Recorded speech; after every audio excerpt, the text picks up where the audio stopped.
Touchdown, Arizona! Arizona's never had a better football season. 11 wins directed by 2 quarterbacks, a future Heisman candidate, and 2 game-changing wide receivers. It's no longer just about D in the desert. But the Desert Swarm radar is still trained on the opposition. Fueled by aggression, the Arizona defense is still disruptive, getting pressure up front. And from the back, protected by All-America Chris McAllister. Nebraska football is about legends. On the sideline, starting with Devaney. On the field with Johnny Rodgers.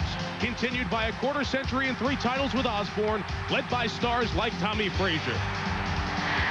Now it's Frank Solich's turn. Take the same formula and still succeed. His first team has overcome injury and uncertainty on a run to a 30th straight bowl. But tonight, Big Red's famed black shirt defense faces a stiff test to make 98 a happy Husker holiday season.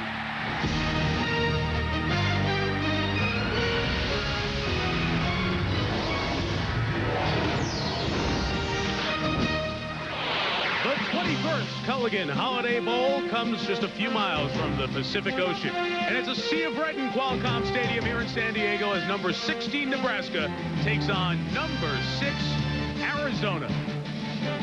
The Wildcats a great year. 11 wins. Only really 1 quarter away against UCLA from playing not in the Rose Bowl, but in the Fiesta Bowl for the national championship. Tonight, they play 4 quarters away from school history. This team could be the best ever at Arizona. Hi, everyone. Glad you're with us. The place is full and jacked, and we're happy. Mike Tirico, Todd Blackledge, who, of course, quarterback Penn State to the national championship. Well, you talk about Arizona, and you've always talked about defense, but not this year. Why has it been a different year, and what must they do tonight, Todd? Well, I think the difference this year is offensively. I don't know I've ever seen Arizona with so much talent and skill on the offensive side of the ball. Everybody talks about their 2 quarterbacks, but look at the guys they've been able to get the football to. You've got tailback Tron Candidate, who actually missed 2 games because of injury, still comes back to run for over 1,200 yards. You've got Kelvin Epon, the other back, 16 touchdowns, none over 10 yards, but a guy who can score. Then you've got a pair of receivers, outstanding. Dennis Northcutt, 63 catches and 6 touchdowns. He's a guy who can take the short one and go the distance. And Jeremy McDaniel, the bigger, more physical guy, can get down the field and throw deep.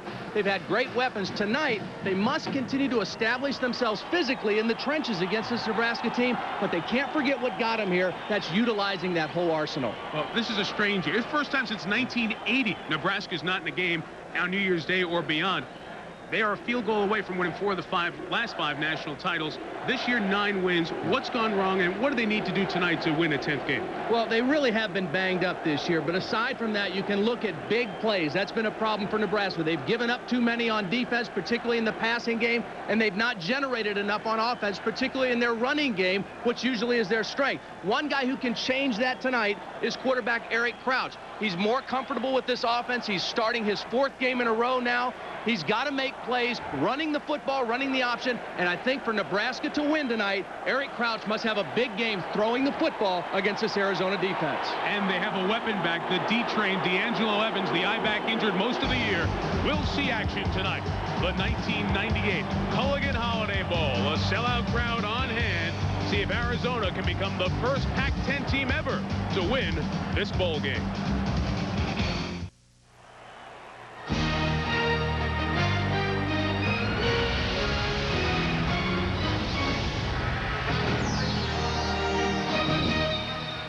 On this glorious night here in Southern California, we haven't told you yet about perhaps the best player on the field. For that, the best man on the sideline, our third guy, Dr. Jerry Punch. Thank you very much, Michael, and happy holidays, everyone. You know, there may only be one consensus All-American on the football field tonight, but he is a good one. We're talking about Arizona's senior Wildcat, Chris McAllister, who was named the nation's MVP on special teams. Why? Because he became just the 7th player in NCAA college football history to return a kickoff, a punt, of course, and an interception back for a touchdown, all in the same year. His teammates say when he touches the football, the band gets ready to play. Deep to McAllister. At the goal line. He'll bring it out near side to the 10. Up to the 15, 20, got home, 25, 30. One man to beat. Over the 40.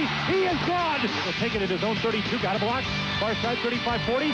Down the sideline, 45-40, 35-30, 25-20, 15. Intercepted by McAllister. Back to the 50.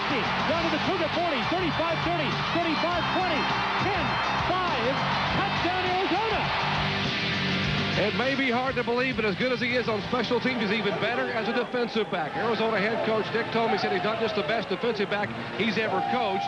He's the best defensive back he's ever seen in college football in 22 years of coaching. And, Mike, that is one heck of an endorsement. Well, speaking of endorsements, Dick Tomey got one in between the end of the regular season and tonight. A 5-year contract extension at age 60. This man is the winningest coach in Arizona history. On the opposite sideline, 54-year-old Frank Solich. Tonight ends the most rewarding and at the same time perhaps the toughest year of this man's life.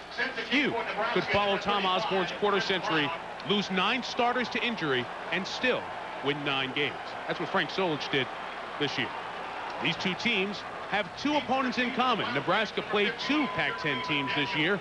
In Cal and Washington, you see the dominance over Washington. That's the one game D'Angelo Evans was healthy for. He returns to the lineup tonight. Both teams beat the Bears. Here's the man Jerry spoke of earlier, Chris McAllister. Great career average, back deep to receive the kick. Nebraska won the toss, deferred the option to the second half. First Brown kicks, and we are underway in the Holiday Bowl. McAllister from the 3. The handle and got it right back at the 15. Keo Craver hit him and knocked it up in the air. So Arizona takes the field. Let's check out their offense. You know about the 2 quarterbacks, Keith Smith and Ortiz Jenkins. Smith is the starter. Strong candidate, 7.3 yards per carry. Watch for Efon coming off an ankle injury in practice this week. Receivers, Northcutt, the game breaker, 63 receptions. McDaniel's second team All Pac-10. Up front, this unit making its 13th start. Nobody's missed a game because of injury. Yusuf Scott may be the best. He may be going pro. He is a junior. Mulatalo, the left tackle, is the only senior. First drive of the Holiday Bowl starts from Arizona's 16. Some trickery, but Nebraska not fooled as Candidate is pulled down by Mike Rucker, the rush end for the Cornhuskers. Let's look at that Nebraska defense, highlighted by Rucker, I should say. 4 tackles in his first 4 games. He was hurt. He's come on the last 7 to finish off a good season. Middle linebacker is Jay Foreman, son of Chuck Foreman, the great running back in Minnesota Viking days. Butkus semifinalist this year. Johnson is from the Phoenix area. In the backfield, Mike Brown from Scottsdale, Arizona, the top tackler. Mr. Sweeney, number 16, will be tested tonight. After losing 2, Smith on the option keep. Does to the 17. Tackle made by Tony Ortiz and Lauren Kaiser. Keith Smith has really had an outstanding season this year, again playing in split duty, but he's completed nearly 69% of his passes. He's also a very gifted runner. You see Arizona trying to mix a little option in early, trying to give Nebraska as much as they can different to look at here in the opening series of the ball game. If Smith had 15 more pass attempts, he would have been the 2nd-rated passer in the country. He can get him over the 26 here. And very close to the first down on the pass to Dennis Northcutt, the junior from L.A. Well, you called it, Mike. They went right after Sweeney, the first true passing situation. They got him isolated in man-to-man. One-on-one coverage, that's what they wanted. Here's Northcutt. You got to respect his speed. You give him the cushion early. Sweeney a little bit slow getting out of the break, and they are going to go after him and find out how good he is tonight. You see, they are that short from the first down, so Arizona 3 and out. Ryan Springston is on to punt the ball away. Nebraska puts 3 deep men back there. They are missing Joe Walker, their best punt returner. Not a great pick by Springston. Wiggins lost it. Picked up by Arizona. Finally, McAllister comes up with the recovery.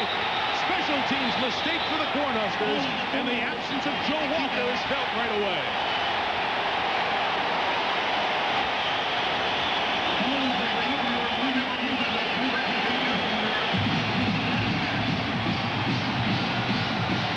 It seems like a very basic thing to say, but the first thing you have to do is secure the catch. And Wiggins, right through the breadbasket, never really secured the catch. He was in good position. There weren't too many people around him, but he never made a clean catch. We saw McAllister fumble the opening kickoff, but they got it back. McAllister comes up with the ball for Arizona. So a huge play in the kicking game goes the way of Arizona. It won't count as a big play, but it's a 54-yard gain. The option here. This is a good set for them to run a tricky option. It swings the pass out to McDaniel across the 15 and to the 13-yard line. Mike Brown made the tackle. On the punt, covering the special teams player of the year nationally, McAllister finally the man to fall on. You know, and whether or not Nebraska knows that he was awarded the special teams player of the year or not, just from film, they should know that they should be putting two guys on him. As he's the gunner on the outside, he's going to beat anybody one-on-one. You take a look at Joe Walker. He was the best special teams player for Nebraska before being hurt. Better double McAllister on coverage. All shields in motion on 2nd and 1. Here is Kennedy. Sprung goes to the 6, nearly had it pulled away by Jay Foreman, the 240-pound senior who says his first of many hellos to Trunk Kennedy tonight. First down, Arizona. We'll see a lot of that H-back and that movement and trying to run from the one-back offense. They added that after the UCLA game. UCLA held them to 90 yards rushing, and they felt that they needed to get better running the football. They put that package in, and they've really been a better team running the football ever since they've done it. Brandon Nash, the receiver at the top of the screen. Kennedy tries to run left. Stopped by the right side of the Nebraska defense. Rucker leading the charge, 84, along with Tony Ortiz from Waterbury, Connecticut. Both of these defenses, Mike, very difficult to get outside and run on. They both have enough athletes that can run on defense to get to the outside. You've got to hit it up in there pretty good. This is a counter play, normally designed to come up inside. Tough to bounce that play outside against a team that can run defensively like Nebraska. Charlie McBride's been the Nebraska defensive coordinator for more than 2 decades. 2nd and goal. Smith to the air. Incomplete. That was nearly intercepted by Ralph Brown on the corner. Eric Johnson putting some heat on it. That did not look like a good pass at all. Well, that's one of those, as soon as it leaves your hand, you wish you could pull it back because you see late that there's not what you want. Watch as Keith Smith lets this one go. And if that ball's a little bit lower, it's an easy interception, and Ralph Brown maybe goes all the way the other way. Fortunately for Keith Smith, the ball was too high for Ralph Brown to come down with it. 3rd down coming. Arizona proficient in this category this year. 3 receivers. Smith, pressure. Touchdown! Brad Brennan, but a flag is down. Number 13, Brad Brennan. I think Arizona's going to be holding on to play. Back this one up. SEC officials, and that's the call. Erase the 6 for the Wildcats.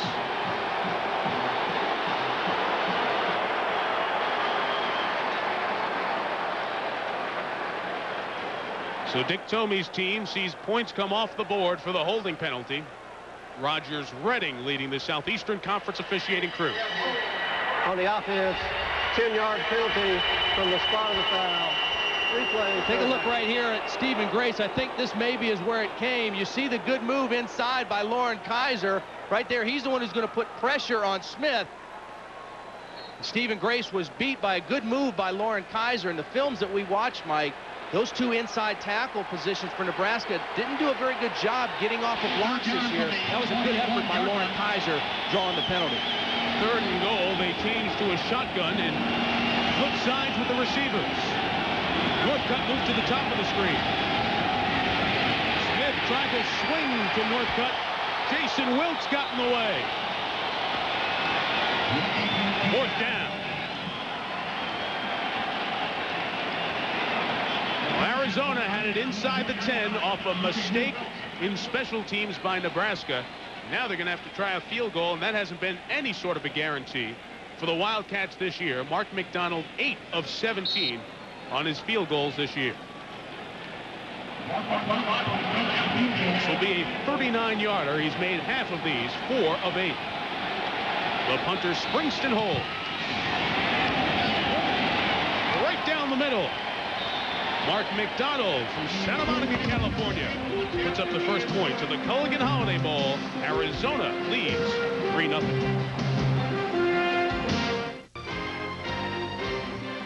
Arizona made a mistake. Nebraska made a mistake. It ends up as a field goal for the Wildcats, the number 6 team in the country, leading Nebraska 3-0. 4 minutes in. Mark McDonald now set to kick off. Their kickoff specialist, Michael Johnson, had an injury late in the season. McDonald had to take off the kickoff duties, take over the kickoff duties. Is not as good at this specialty, and it shows right there. So here comes Eric Crouch leading the Nebraska offense on the field. Let's check him out. In the backfield with Crouch, Buckhalter, the I-back, and Joel Makovica. No Nebraska fullback ever has scored more touchdowns. The receivers, Kenny Cheatham, has 13 catches, can make a big play, but be careful of Sheldon Jackson, first team All Big 12 tight end. Up front, Josh Heskew, the only senior. He's kept the line together. Riola gets the start, a very promising big young man, 300-pounder out of Honolulu. Cornhusker drive starting from the 35. It begins with the option. Here's Buckhalter. Burrell gets a big 8 to about the 43-yard line. Scooter Scrott made the tackle. Here is that Arizona defense. They've allowed 18 points a game this year. Daniel Greer, first team All Pac-10, 9 sacks. Frazier's a freshman. The other 2 guys on the ends, sophomores. Linebackers, Marcus Bell, top tackler, Pac-10, first team All Pac-10. Polk, the most important guy, the whip back. And in the secondary, Rafael Jones, San Diego native, returns home. On second down, Buckhalter up the middle for the first down. You saw that Heskew lost his headgear, but didn't get too nasty in it. You know, Mike, I really expect early in this ball game, within the next couple plays, Nebraska is going to try to throw the ball down the field over the top of the Arizona defense. Arizona, I think, wants to come out and establish that they can stand up to this physical style of Nebraska, and I would expect to see a play-action pass looking to try to get the ball to tight end Sheldon Jackson early. Crouch is a good thrower of the ball. They run Buckhalter, eluded the Sprott tackle, and got it across midfield for about 5 yards. It was Daniel Greer who had to eventually track him down and shaken up down on the field. You know, it was interesting when we talked to Rich Ellerson, the defensive coordinator at Arizona. He said, you know, we're used to lining up against guys who are bigger than us. I mean, that's always the case. We're not used to lining up against big guys who are as athletic and mobile as this offensive line of Nebraska. It's going to be a real challenge because they do a great job getting through to the next level of blocks. 2nd and 6. They pull back, and Crouch looks down the middle, down the sideline, and incomplete for Cheatham. You talked about Sheldon Jackson down the middle, and that was one of the places that the route was going, but he went for Cheatham, the senior out of Phoenix, Arizona. But the principle is exactly right. They wanted to see Arizona come up and really try to force the run. Look at all those blue jerseys up there around the football. They're going to fake the option, draw everybody up, and then right there, I mean, he's got Cheatham wide open, running in space, can't get him the football. Eric Crouch needs to make some plays like that in this ball game. 3rd and 6. Billy Haskey, 80, checks into the lineup. Option with Makovica, the senior fullback for the first down. Across the 35, he picked up 17 yards. Jackson threw a nice block for Makovica, who made a good run. You know, you mentioned no fullbacks ever scored as many touchdowns as Makovica. What makes him special, though, is he is a gifted runner. Most fullbacks at Nebraska are purely blockers. They can fall forward for a couple yards. But this guy, in his career, has averaged over 5.9 yards per carry. He's a guy who can really run with the football. He's got good speed, good vision. Anytime you can use a fullback as the pitch man or an option, you know he's got some skill. First down, Buckhalter ran into his offensive lineman, the freshman Raiola, and Keone Frazier, another Hawaiian, got a chance to clean things up. This Arizona defense is a little bit different. People have seen it a lot when they had the great desert swarm of Waldrop and all those guys and Teddy Bruschi. It was new to everyone. Now they've seen it. How do you attack what they do defensively? Well, you try to catch them at their own game a little bit. They try to jump around and stem around. Sometimes you can get them by lining up quick and running the football right at them. Second down, Crouch's pass is deflected and was caught by Tracy Wistrom, the tight end, who is the brother of former Nebraska great Grant Wistrom. It'll be third down and about 7. You know, they line up in some different ways on defense. As you take a look at their numbers this season, they did a great job of stopping the run, and that's where it all starts for them. But basically, it's still, they try to get 7 or 8 guys around the line of scrimmage. They just kind of line them up in different places than most folks do. You just got to count the numbers and see where your best advantage is. Third down, they got quarterback draw, but it was snuffed out by Deshaun Polk. Polk, 31, and 40 Bell are the playmakers on this defense. Deshaun Polk, the Californian, forces 4th down. Well, Polk that time lined up outside. Now he started the game lining up inside. You've got to be aware of where Deshaun Polk is. He's that whip linebacker, and he can line up in a lot of different ways. That time he moved outside of the formation and got in a position where Nebraska wasn't ready to block him. Crouch is the holder for Chris Brown, who scored more points than anyone in the history of the school, and will now try a 51-yard field goal, which would equal his career long. It was blocked. I think Peter Hansen got a piece of it. And Nebraska falls on it near midfield. Hansen, the third-string quarterback on this Arizona team, blocked an extra point earlier this year. He's a big leaper, and his over-the-top jumps are the reason he plays special teams. All 6'7" of Peter Hansen gets in the way of the Chris Brown kick. Second special teams mistake by Nebraska. Arizona ball at midfield.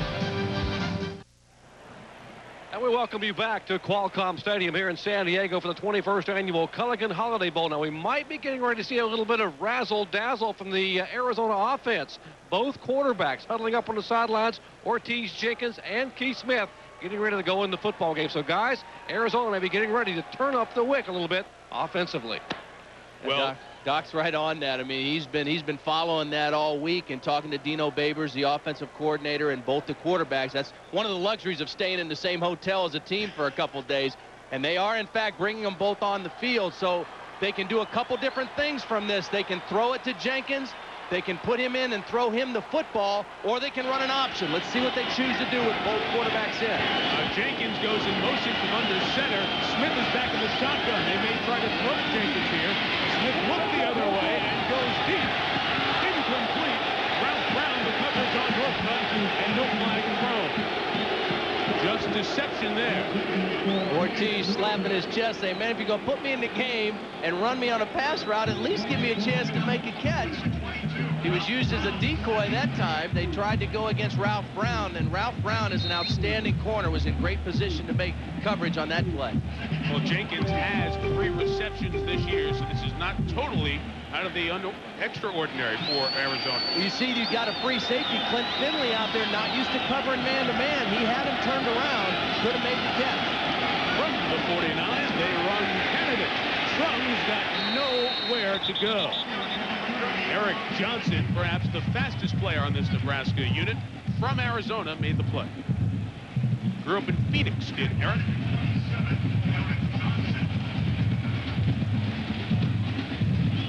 Eric Johnson playing a little bit banged up, dislocated his shoulder in the season finale against Colorado, probably playing in a little bit of pain, but a tough kid's had a great year, leads the team in sacks coming from that outside linebacker position. Kelvin Ephon is now the lone back. 3 receivers. 3rd and 8 for Keith Smith in Arizona. Quarterback draws. Down he goes. Jason Wilkes catches him behind the line of scrimmage. Mike, we sat down in the film room today and watched film against Kansas State, and the defensive tackles for Nebraska had so much trouble getting off of blocks, but so far tonight, Wilkes and Kaiser are doing a great job. Take a look inside now. Watch Wilkes. Watch the little move as he's working in here on the guard. Nice quick move, gets off the ball. I guess that extra rest from the bowl week working out. Ryan Springston, the punter. It hit an Arizona player, not a Nebraska player. So even though it's down to the 3, the ball's going to be spotted at the 17-yard line. Bobby Bernard, the SEC field judge, was all over that. The Nebraska drive start will be outside of the 15. We'll step aside for a minute. 5:46 left. First quarter. Arizona by 3.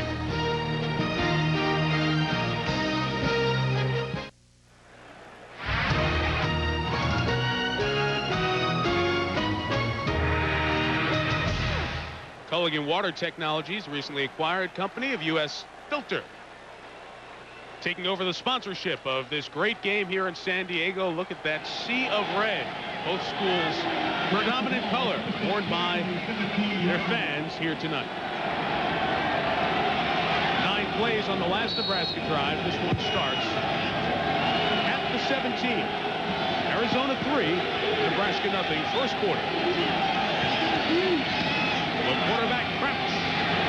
Brings a run for Eric Crouch to the 40-yard line. The option working wonders there. A pickup of 22. You know, when you defend the option, it's all about assignments. You may be watching this play, and here's Marcus Bell. Watch as he trades on this play. His responsibility is the pitch man. You say, why is he run by the quarterback? That's not his man. Somebody else is responsible for the quarterback. Didn't get there. Marcus Bell, playing assignment football, went to the pitch. Nobody picked up Eric Crouch. He was able to turn it upfield and make a big play in the option for Nebraska. You can't get out of that sound fundamental. Somebody has to be responsible for the quarterback and the pitch man on every option play. They fill up the backfield with 3 backs. Play clock is down to 2. Crouch gets it off. Makovic out blocking 4, but snuffed out by Kelvin Hunter. Made the tackle coming up from his corner spot. Well, tomorrow a great triple header of bowl action starts with the AXA Equitable Liberty Bowl. Tulane tries to complete the perfect season against BYU. The Chick-fil-A Peach Bowl, a great matchup in Atlanta. Georgia and Virginia. Then the Sanford Independence Bowl. Ole Miss takes on Texas Tech. A triple hitter as bowl week really hits its high note tomorrow on ESPN. I think Eric Crouch tried to get a little too cute that time. He audible to a play that was really screwed up. On 2nd and 10, he's in some trouble in the pocket and brought down by Daniel Greer. The top sack man of the Wildcats, had 9 this year. Gets another one there.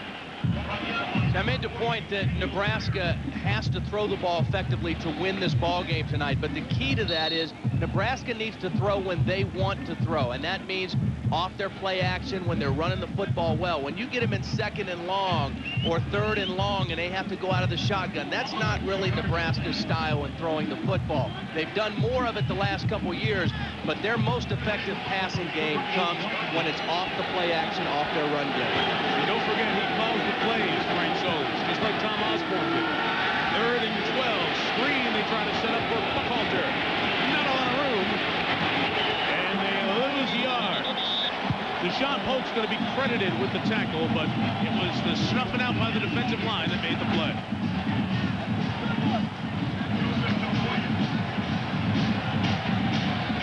Nebraska goes 3 and out behind the freshman quarterback Crouch.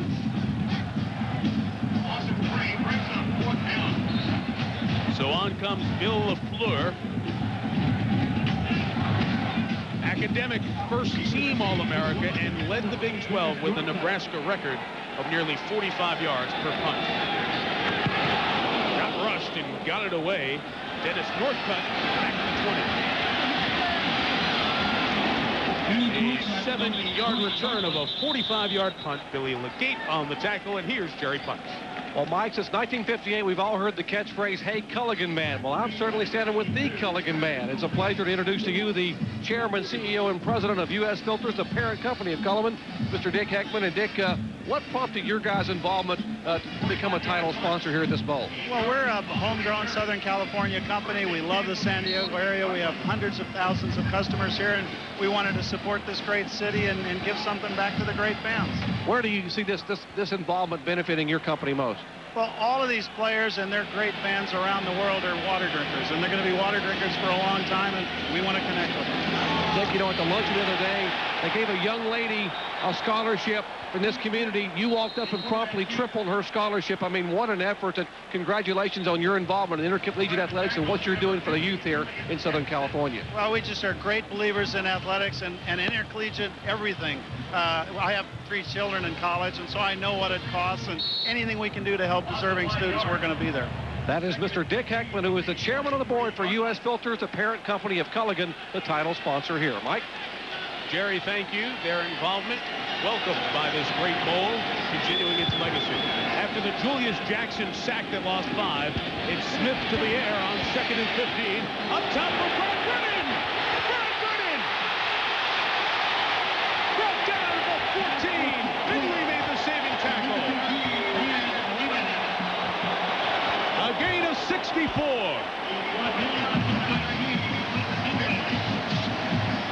They got Brennan matched up on strong safety Mike Brown. Mike Brown is the leading tackler on this team, but this is his weakness, covering man-to-man. He got fooled on the route, and a perfect throw by Keith Smith under duress because Chad Kelsey was coming to put a shot on Keith Smith. He hung in as long as he could and delivered a perfect throw to Brennan.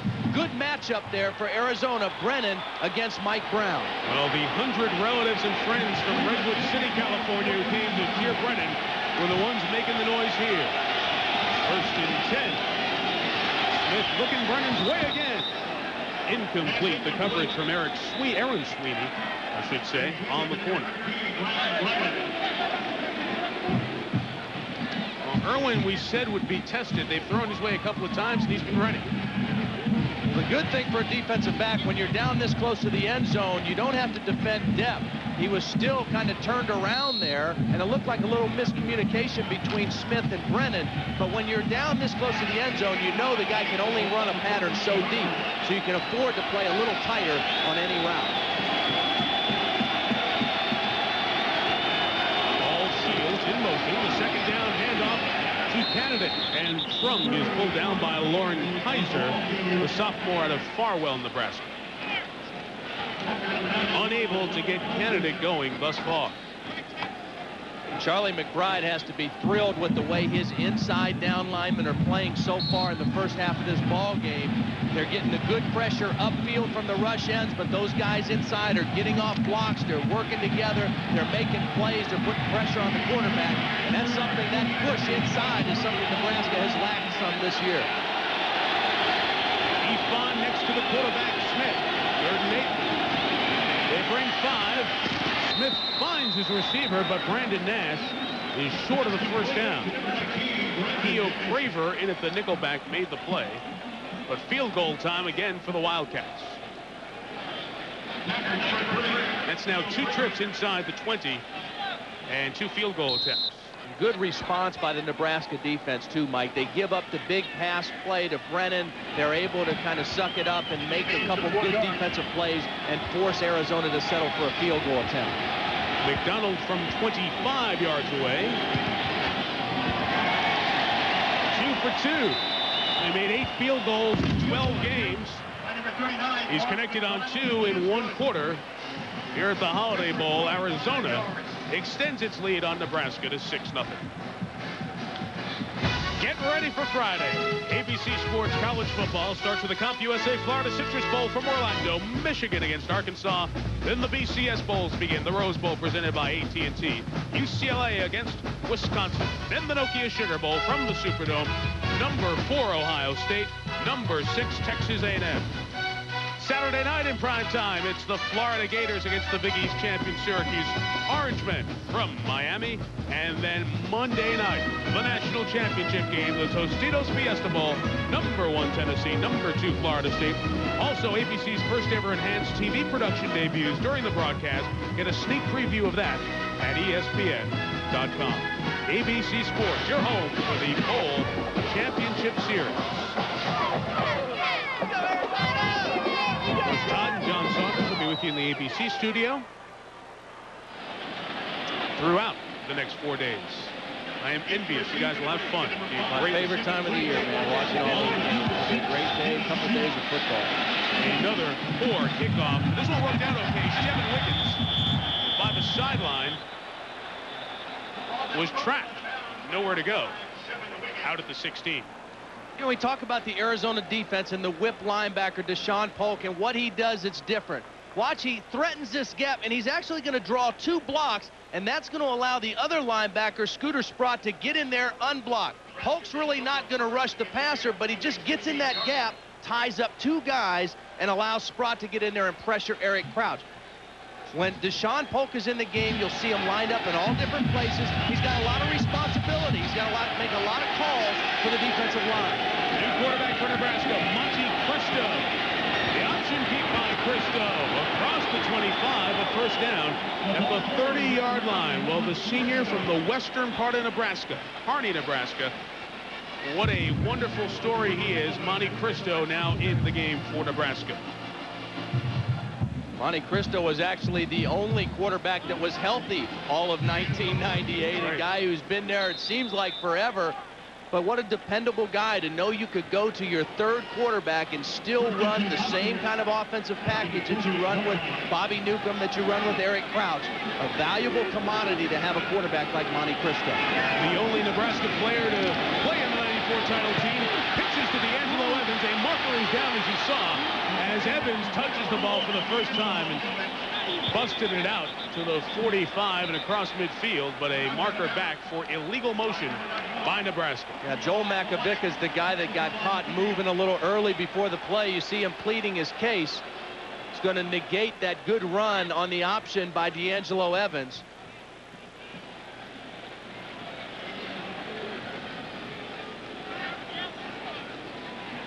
First Nebraska penalty of the evening. Here's Makovic We have right illegal here. motion against the offense. Player moving in the backfield prior to the snap. 5-yard penalty. Replay, first down. Probably saying, now, I may have lifted my hand up, but both my feet were in the same place. I was leaning that way, but I hadn't taken a step that way. Says D'Angelo's fast. I got to get out there in front of him. Well, D'Angelo Evans in the backfield.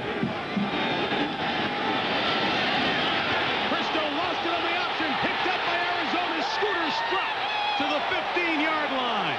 Well, Nebraska has had 5 different combinations of I-back and quarterback, and when you have this much importance in the exchange, things like that happen.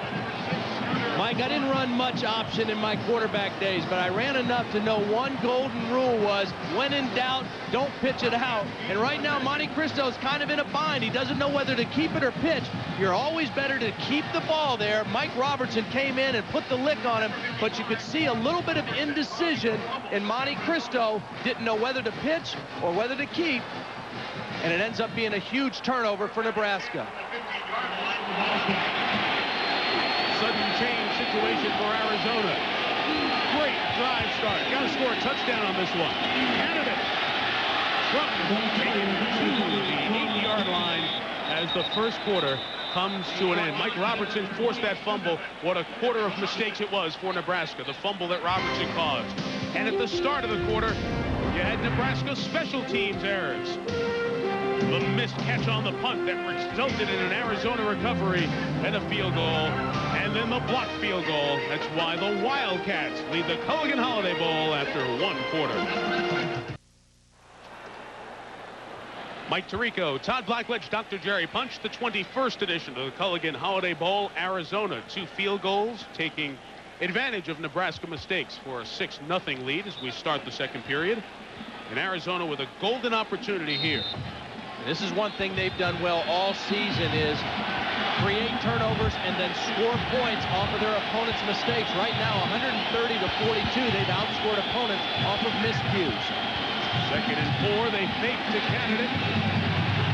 And no place to throw, got knocked out of bounds, shy of the first down. 3 Huskers converge, and Eric Johnson may have taken the worst of that one. 27 still down for the Huskers. Eric Johnson looks like he may have re-injured that shoulder on the tackle on the sideline. It's very good coverage downfield by Nebraska. They didn't give up on the play because the fake really fooled Nebraska. Keith Smith had a lot of time to come all the way out here, but good coverage. Craver right there on Northcutt. And you see the end of the play. Now, Keith Smith is not a tall guy. He's only 5'11", but he is stout. He's 205 pounds. And you can see right in there Eric Johnson leading with that shoulder. We mentioned he dislocated his shoulder in the final game against Colorado. May have re-dinged it right there. He still came back in that game with the dislocated shoulder to come up with a 10-yard sack of Mike Machete, the Buffs quarterback. Nebraska winning their season finale 16-14 without an offensive touchdown 33 days ago. Nebraska's 3 losses this year: at Texas A&M by 7, at home to Ricky Williams in Texas by 4, and then the 10-point loss at Kansas State. 3 conference losses, and Johnson will not even come to the sideline. He'll head right to the locker room for examination. Big play right here for Arizona too, Mike, because 3rd and 1, chance to get a first down and possibly get a touchdown. This is not something, you know, that they've been able to run the football on everybody in the Pac-10, but this is a little different animal trying to run against Nebraska. A real attitude play right here can set the tone for their team on this 3rd and 1 play. They go with 3 in the backfield. Paul Shields back there as well. Here is Ifan for the first down, and down at the 1-yard line. Julius Jackson, the replacement for Eric Johnson, saved the touchdown. And disagreement that is carried on through to the end zone after the play, with 1 Arizona helmet sitting on the field, or a Nebraska helmet, I should say. Well, we'll see what happened. Good job by the Nebraska defense of stringing this play out, but Ifan's still strong enough to break 1 tackle and get the necessary yardage for the first down. But it'll be interesting to see how they sort out this penalty. It appears Mike Rucker is the man without his helmet. I think he was tied up with tight end Mike Lucky on that play, and it actually ended up way back in the back of the end zone. And I think they may be talking about a face mask penalty as the conversation goes on. And that was going on in the middle of the field as the play was down by the sideline. Then you have to establish if it was a dead ball foul, and was it on both teams. Very important part of the game right here for Nebraska, because you know, they are not a comeback oriented team. They're not a team that wants to have to throw the football. They want to throw when they want to. They get down 13-0 here. It puts a lot of pressure on Frank Solich as the play caller of trying to stay within their offensive system. All right, key call here. We have 2 dead ball fouls. We have a dead ball personal foul against the defense. The penalty is half the distance to the goal and an automatic first down. We also have a dead ball, unsportsmanlike conduct against the offense, 15-yard penalty from that spot. It will be 1st and 10. 1st and 10 from the 16-yard line, because the half the distance on the dead ball gets it to the 1, and then you go backwards. And why walk them both off? I would guess they were not simultaneous fouls. And Nebraska wins that situation. You may say, well, it's a 15-yard penalty on both teams, but it moves it away from that Nebraska goal line all the way out to the 16-yard line. So a big win in that regard for Frank Solich in Nebraska. Any snap from the 16 better than a snap from the 1. Absolutely. You Penn State guys are so smart. You know that? Well, Ifan nearly busted it in for another touchdown, but now they'll have to use the complete offensive package, and there's Smith starting this 1st and 10 out of the gun.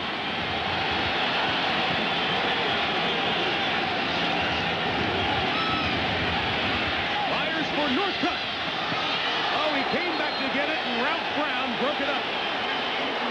The ball was underthrown, Mike, because Mike Rucker got there quick. Now, Mike Rucker was the guy that was involved in a little altercation the play before, and he cranked it up that time and got to Keith Smith. And Keith Smith threw this ball a little bit early and a little underthrown. Watch the pressure. Doesn't get everything on this ball. It's underthrown. Northcutt tries to come back for it.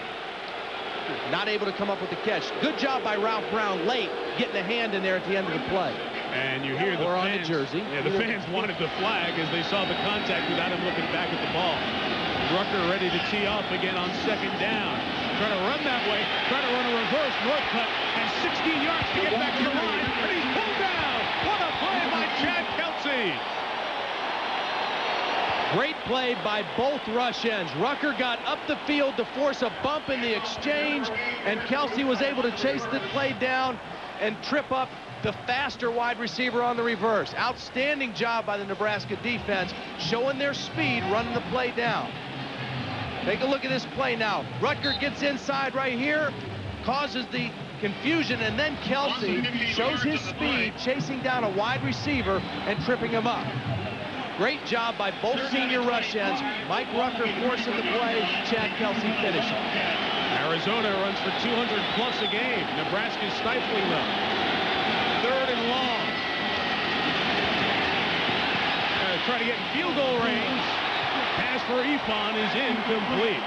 So 3 times in the first 16 minutes plus, Arizona's been in the red zone, and they have not been able to get a touchdown out of it. Nebraska kind of got away with one here because the rush came inside, and Keith Smith was actually able to get outside, just couldn't get that little touch pass down for Kelvin Ifan. And remember, Ifan battling a little bit of an ankle problem. A little tough for him to make the tough catch in a situation like that. Mark McDonald will attempt a career-long 48-yard field goal. On line, and good.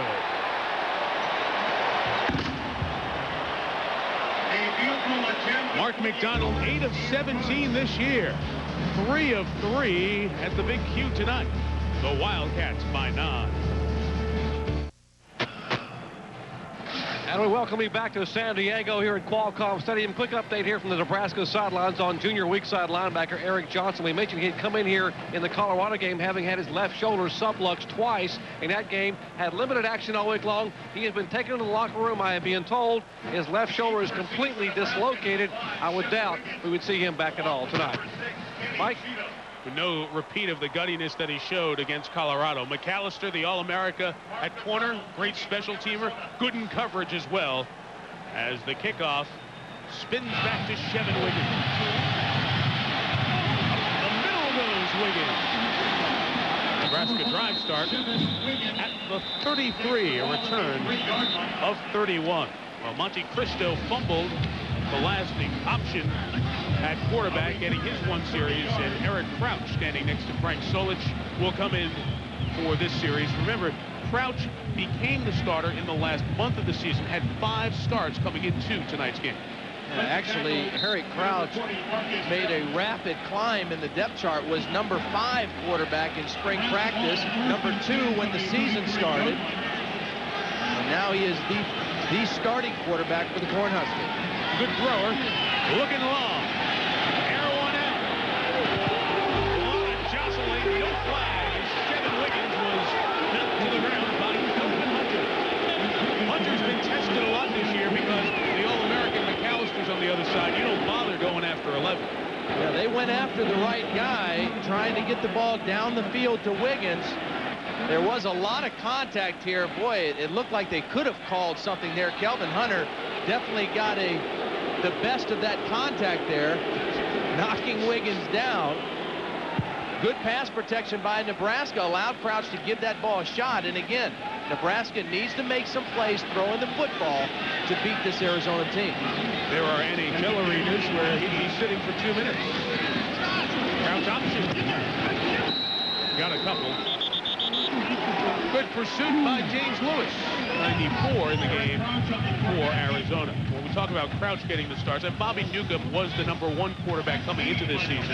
An injury the very opening week never properly healed, and after trying it on a couple of different occasions through 6 games and 2 distinct separate stretches, he has been shelved for the season, had surgery in the intervening period after the regular season and before this bowl game tonight. I asked Turner Gill, the quarterback coach at practice the other day, and Turner, by the way, was an outstanding quarterback in this offense, how much difference there was between Eric Crouch and Bobby Newcomb. He said very little. He said they're both very similar athletically, both great students of the game. 3rd down. Pass is caught on the sideline by Cheatham. Nope, incomplete. It was caught, but out of bounds. So it will be 4th down. And Nebraska fails to pick up a 1st down again.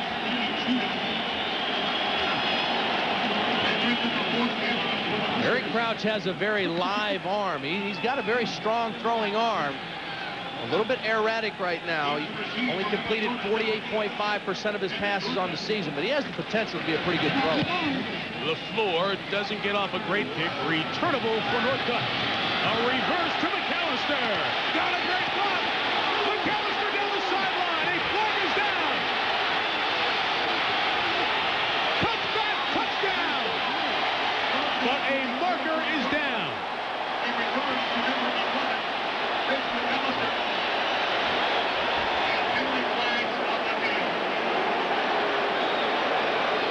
A perfect call and executed it, looked perfectly, but Derek Hall, number 36, is the guy they're going to get for the illegal block in the back. That was the block you mentioned. It looked like it was a clean block. Wow. This was really well executed and a perfect time to call it. Watch the exchange now from Northcutt to McAllister. And right here, there's the block. Is his head in front of the player or behind? Very, very close. Boy, oh boy. You pointed out what the official's looking for. It's where the head is of the man throwing the block. It looked like his head was in front and got him up around the shoulder. You see the speed of Chris McAllister, able to outrun the entire coverage unit down that sideline. I think Dick Tomey has a legit argument. That looked like a good block by Derek Hall. It was clearly not a block in the back. Well, the drive instead of the touchdown starts from the 19, and Ortiz Jenkins is in at quarterback for Arizona. And Jenkins, who likes big plays, nearly gave Nebraska one. A poor throw. Clint Finley was the man who touched the ball on the way by. Jenkins is a sophomore. You see his season numbers, a much lower completion percentage than Smith.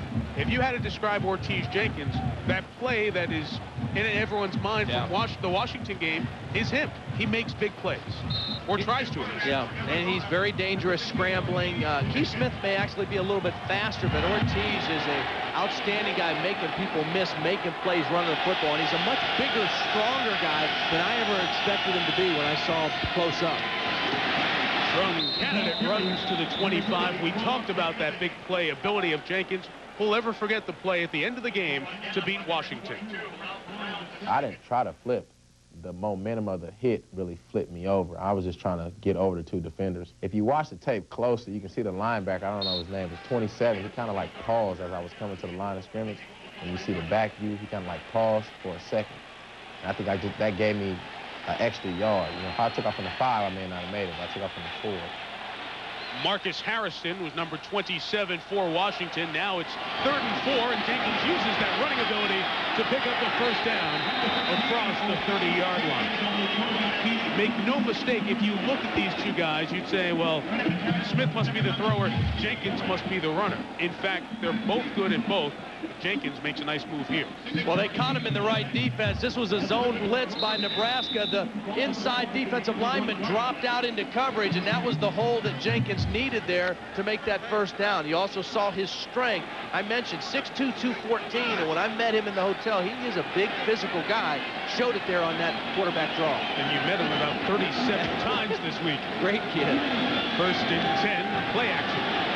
Throw it to Lucky. Lucky, the tight end, to the 47-yard line. 16-yard pickup, very similar to the play they ran the first play that Jenkins was in.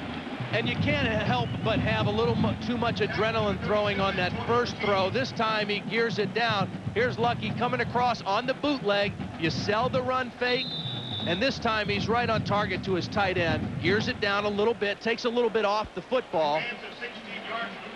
Gets his shoulders square to the target and makes a nice throw to his tight end, Lucky. Lucky had 11 catches this year, an average of 13 per. With all the weapons, the tight ends can make plays. Jenkins directing, be careful, he lost the ball, and Arizona finally gets it. Stephen Grace fell on it. I guess Jenkins had no idea there was somebody right next to him. Aaron Willis knocked it free. The use of Scott and Grace making sure that it's still Cat's ball. We've seen both second quarterbacks who have come in drop the football on the ground. This time, Ortiz Jenkins was not aware of the pressure coming from the backside. And then it looked like nobody wanted the football. Stephen Grace ultimately coming up with it. But again, there you see from the backside the pressure from Wills. Arizona very fortunate to come up with the football there. Arizona has had a lot of negative plays tonight. Candidate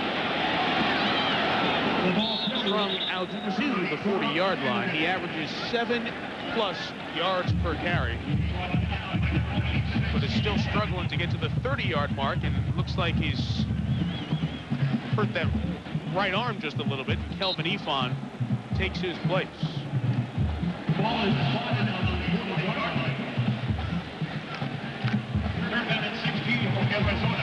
Candidate 8 carries for 23 yards. And Ifon, a good receiver, good blocker, good all-around back, is in there next to Jenkins. The black shirts rush by. Jenkins tries to sideline and well out of bounds, looking for Brad Brennan.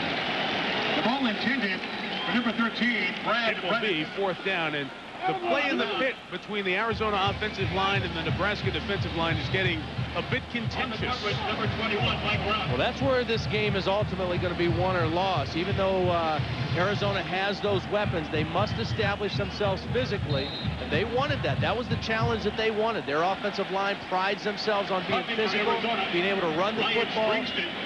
So far, they're holding their own pretty well against the Cornhuskers. Springston is on to punt.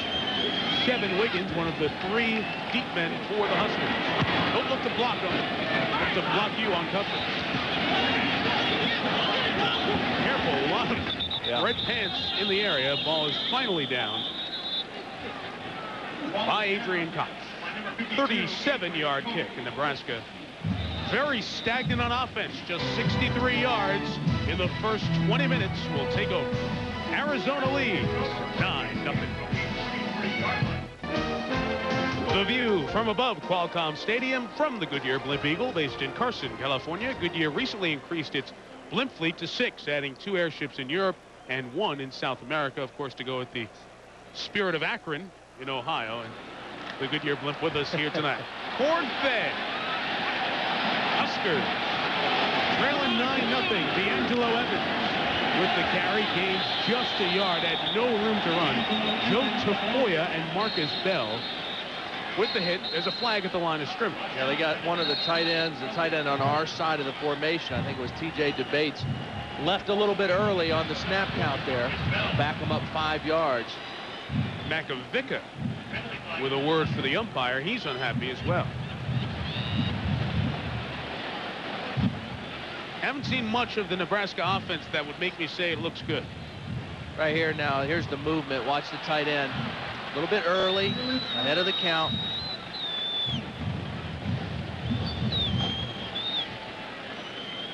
You know, I made the point earlier that this Nebraska offense, The penalty is declined.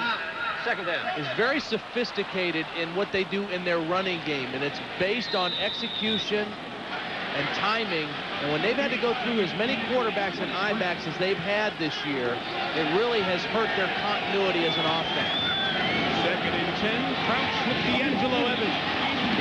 Got on the edge, but had nowhere to go because Greg Payne came up from the corner and shut him down. Jerry Punch.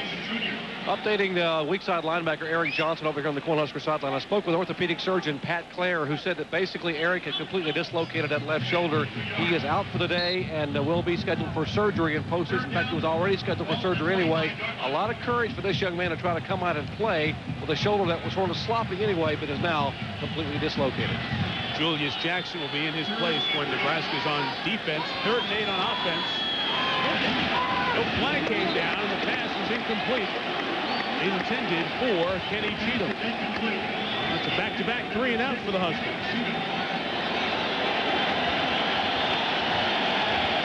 Just don't look right. Can't get anything going. You watched their Kansas State game when they scored 30. They were moving, they looked good, but remember, their last game against Colorado, no offensive touchdowns either. And I think, again, what's happened to them in this first half is that Arizona is dictating when Nebraska has to throw the football. Nebraska is not dictating when they want to throw the football. LaFleur is getting some heat, and that forced a rushed kick that got a Nebraska bounce and will be down at the 35. So another opportunity for Arizona coming up. 40-yard kick there. National Hockey Night on ESPN, the first one of 1999. January pucks for you as Chicago steps into the United Center against Detroit, the original 6, in a great Midwestern sports battle. Sunday night, 8 Eastern, National Hockey Night, right after NFL primetime on ESPN. What a great sports week with the NFL playoffs, the hockey, college hoop action from Hawaii later on, and of course, whole week continuing here tonight with the Culligan Holiday Bowl. Arizona drive start from the 35 with Jenkins in a quarterback. Austin Trunk gains 4, 2 of 39. Trunk candidate really exploded onto the scene nationally with his Arizona State game.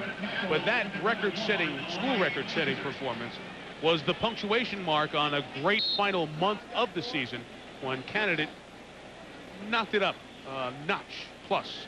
817 yards in his last 5 games. Really made so many big plays. 10 touchdown runs. Average gain on his touchdowns, 51.5 yards. Busted play here. Jenkins and Kennedy miscommunicate. And Mike Brown up from the rover spot. The top tackler on the Huskers pulled down the quarterback for a loss of a couple. The other thing that's hurting Nebraska right now with their ineffectiveness on offense, it's forcing the Nebraska defense to stay on the field a long time. Chad Kelsey's still got that motor running high, does a great job chasing this play down, but you're starting to see maybe a little fatigue in the Nebraska defense. They need their offense to hold on to the football a little bit and give them some rest. See if they can come up with another third down stop. Arizona is 2 of 8 on third down. Timeout. They need timeout. And they got it with 7 on the clock. You can hear the assistant coaches say, timeout, OJ. Ortiz comes to the sideline, and we step aside for a moment.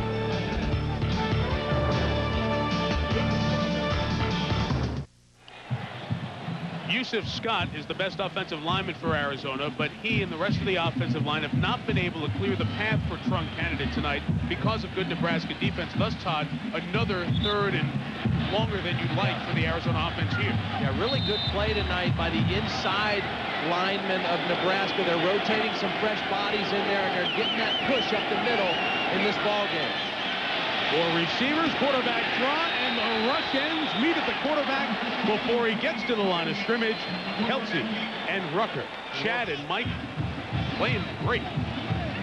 You know, it's interesting. Mike Rucker was a preseason All-American, had a pelvic injury. That ball may have come free. The officials haven't signaled yet. Nebraska thinks they have it, and they do. There was not a lot of bodies going back after the ball, so players were leaving the field for the punt unit, and it's a Nebraska fumble recovery. You said it, both rush ends meeting at the quarterback. Chad Kelsey, a clean shot there. Rucker from the backside. I see why we didn't see it come out. It was in the middle of the celebrating a legs. sack. I mean, they're celebrating a good tackle. Nobody could see the ball. There it is out on the ground. Clearly. And Lauren Kaiser gets his 3rd fumble recovery of the year. And Kelsey has been cranked up the whole game, and Rucker, I think ever since that little incident down by the goal line, has cranked it up an extra notch. And Nebraska responds. Buckhalter is stopped by Scooter Sprott and the Arizona defense. Remember, when you talk about Arizona's legacy of the Desert Swarm, they still play good run defense, and you're seeing some of it here tonight. They do a great job running to the football, Mike. They're not a big defense. They're not as big as a lot of the people that they face, but they do a great job of getting to the football. You see Buckhalter has nowhere to go. Scooter Sprott right there, the good solid tackle. A lot of blue jerseys running to the football. 1 single digit. That's the Nebraska passing yard total. Crouch tries to change it. Throwing into The coverage for the tight end Jackson incomplete. Greg Payne in on the coverage again. Second time we've called him in 3 defensive plays. Nebraska did a nice job picking up the blitz. They're trying to go to the tight end Jackson. He can't get away from Greg Payne. Good coverage by the strong safety Greg Payne. Just left a little window there for Eric Crouch to try to throw the football into. They thought they could maybe fool him with the play action, but good job by Greg Payne staying right on the coverage of the tight end Jackson.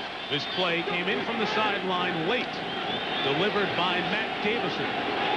They're going to have to get a timeout here, too, it looks like. Sometimes you blame it on the quarterback and the players. That one belongs to the sideline. That play didn't come in until there were 18 seconds on the play clock. A timeout here. Nebraska can't let this opportunity slip away without points.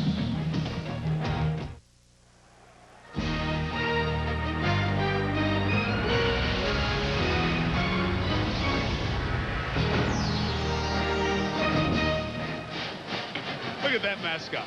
The Culligan Holiday Bowl. Arizona 9, Nebraska nothing. The Arizona offense has been frustrated in its 35 plays. The Nebraska offense has been stuck in gear. Look at that. 1 passing yard for Nebraska, 2 rushing yards for Arizona. Not totally unexpected, but we didn't think those numbers would be that low. They need to get to the 24 for a first down. Routes to the air.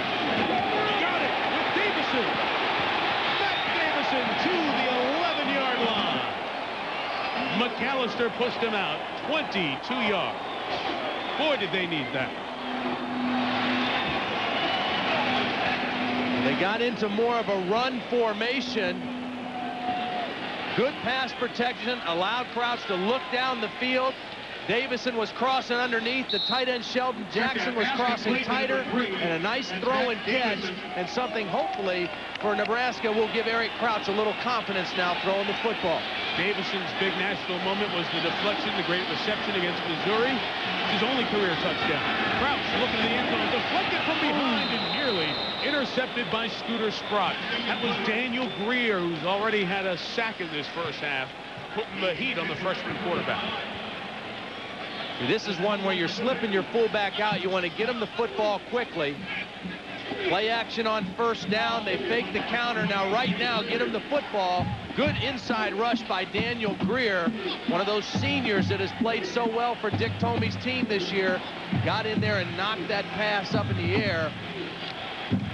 Couldn't get it to Joel McAvick. A good rush on the inside by Daniel Greer. Second down and goal. Put some zip on it with the All-America. McAllister was right there to break it up like he did 15 different times this year. You know what? I'm going to tell you now, this is a little bit like what happens in the NFL. Everybody knows how good of a player Chris McAllister is. And even if he's going to get there a little bit early, he may get the benefit of the doubt. He was there. He's got long arms. He's 6'2". He was able to get in there on the football. But a player that good is going to get a little more respect from officials, and there was no penalty call. Good play by Chris McAllister. NFL player will be next year. Likely first-round draft pick. 6'1", 206. Great cover ability, good speed. Third and goal. They go option. Buckhalter. Greg Payne has played a very solid second quarter. Another hit. Field goal unit coming on. Hit. Goal. Good sound defense by Arizona, running to the football. Buckhalter.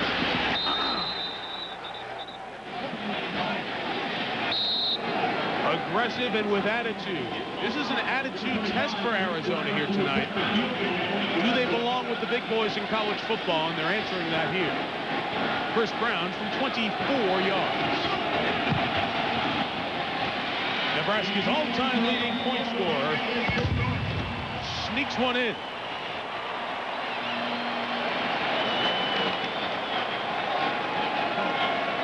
So Arizona gives up points for the first time, but keeps it just at 3. All the points have been scored by special teams, and to be very honest, if you haven't been with us for the first hour and a half of our game, special teams has been the overriding theme tonight. Yeah, and very rarely do you see Nebraska get outplayed by anybody on special teams. That's normally one of their real strengths. Here, the fumble, then the blocked field goal by the third-string quarterback, and then the play that could have really broke Nebraska's back, the touchdown that was called back because of the block by Derek Hall. Arizona outplaying Nebraska on special teams right now, and that's something you don't see. Nebraska has always been outstanding on special teams. Of course, they're missing one of their best special teams player in Joe Walker. Injured his knee December 12th. Was a guy who really gave them some big plays as a return guy, also the leading interceptor on their defense. They have sorely missed him in this ballgame tonight. Chris McAllister and Joe Walker on the same day this year entered the NCAA record book as men to take back a kickoff, punt, and interception for touchdown in the same season. Well, been done 5 times before in the history of the sport. Here is the big play man, McAllister. Taken down at the 20, Nebraska did a very nice job in kickoff coverage there. Well, right after SportsCenter tonight, it's college basketball. Princeton, which slowed it down and beat Texas last night, tries to inflict their style on UNC Charlotte. We've already seen the 49ers play a tight one with North Carolina and take the Tar Heels to overtime. The Rainbow Classic title game comes your way from Honolulu right after SportsCenter at 12:30 a.m. Eastern tonight.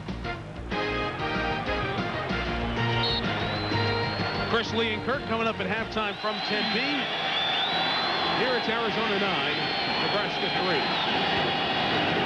Third drive for Ortiz Jenkins at quarterback, and again, no room for Trump Canada with a penalty marker down.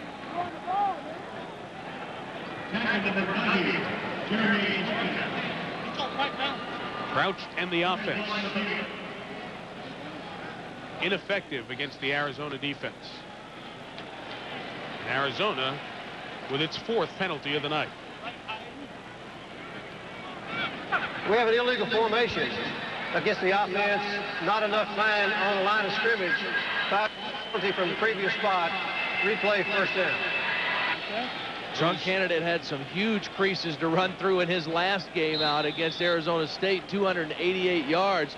Tells his offensive lineman he just needs 14 inches or so in there, and he'll do the rest. He's not getting anywhere near that tonight. Nebraska doing a nice job inside, closing up those gaps. At 27 on 9 carries. Paul Shields in motion and in the pass pattern. Jenkins up top. The coverage by Nebraska all the way around. I started to tell you earlier about Mike Rucker. He started the season as a preseason All-American.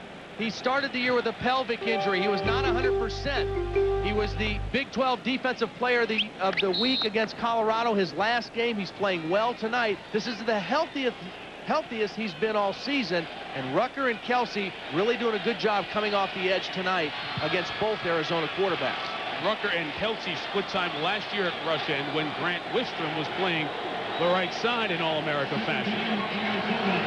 Now, both Kelsey and Rucker, 57 and 84, are starters for the Huskers. There he is again. And he brings Jenkins down again. What a job Nebraska's defensive line is doing on the field far more often than the Arizona defense. And Mike, I really believe going back to that play where there was the personal foul penalty on Mike Rucker, he has just really turned it up a notch, is way too much right now for Mulatalo on the left side.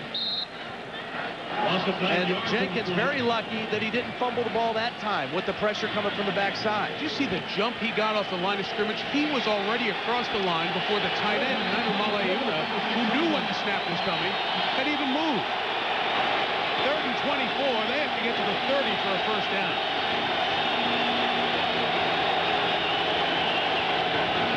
Inside candidate. Run where Rucker comes from, and he's run down from behind by Jay Foreman. Another Arizona punt coming. On the tackle, number 44, Jay Foreman. On the 60s, when Nebraska's offense was getting a lot of credit, Bob Devaney said, we need to do something for the defense. So he created the concept of the black shirts. You become a starting defender at Nebraska, you wear a black shirt in practice. And that is a source of pride in the state for young defensive players who aspire to be Cornhusker defensive linemen. The black shirts are living up to the reputation tonight. Punting for the Wildcats. Springsteen to kick. Should be good Nebraska field position. Sean Wiggins back to Nebraska.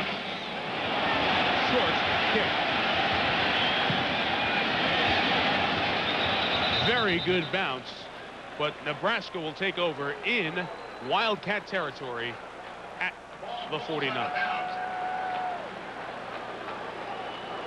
Nebraska brings D'Angelo Evans on the field in the I-back spot, and Todd, when he has been healthy, which has not been often, he has shown the breakaway ability that Nebraska just doesn't have at I-back this year. Yeah, they just haven't been able to generate many big plays. Only 13 rushing plays this season over 25 yards. Part of that reason, D'Angelo Evans only able to play in 3 ball games. First backup pickup. They established the fullback for a few, and here's Jerry Punch on the sideline. You guys mentioned D'Angelo Evans. They wanted to try to 2-platoon him a little bit tonight because he really hasn't played in a game since October the 3rd when he was injured against Oklahoma State. His injury was a bruised tailbone. That may not sound like much, but so many major muscles attached at the very end of your spine, the tip of the coccyx it's called, and that bruised tailbone made it very, very uncomfortable for him to run the football. He is playing tonight, but I'm not sure he's still 100% yet. Jerry said he felt as good as ever. Yeah. And this is a man who hasn't played in 11 weeks. Browns, they got one. There it is with Wiggins. Sherman Wiggins, touchdown, Nebraska.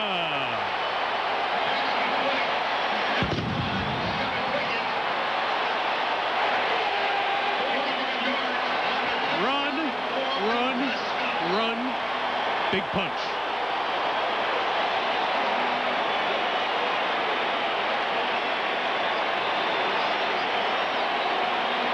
A 45-yard touchdown pass to Wiggins, who caught 1 this year. The senior playing his final game as a Cornhusker with a big touchdown grab, and now Brown for the extra point to take the lead.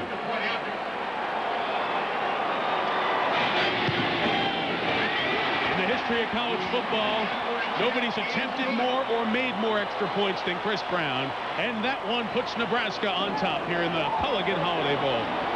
This formation suggests option for Nebraska. Here's Wiggins right here, but instead of running the option, they're going to fake it and slip Wiggins right through the middle of the defense. Watch, they fake the option, but Wiggins runs by Scooter Sprott, and a perfect throw by Eric Crouch.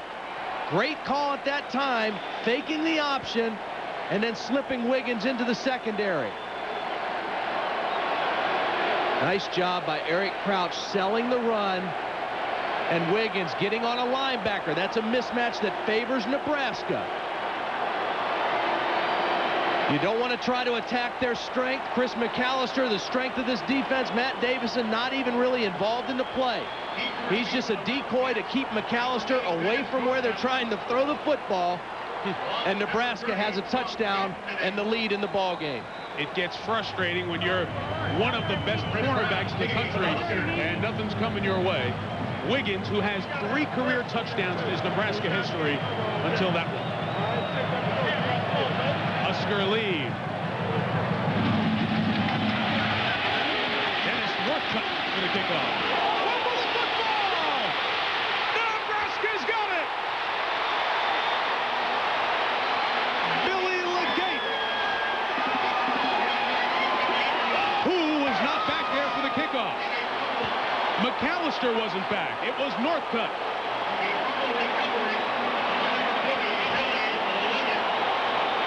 Great hit by Billy Legate, a former walk-on, a guy who played 8-man football. Great job busting the wedge and making the hit. Now, we've seen the wedge get busted every kickoff by Nebraska, but that time, the big hit by Legate at the end of the play knocks the ball loose. A huge turnover for Nebraska. You got to be a special cat now to go down and break a wedge, to bust up a wedge on kickoff coverage. And Billy Legate, I mean, he's got the goatee, he just got that look of a wedge buster out of Clearwater, Nebraska. A great hit by the senior fullback.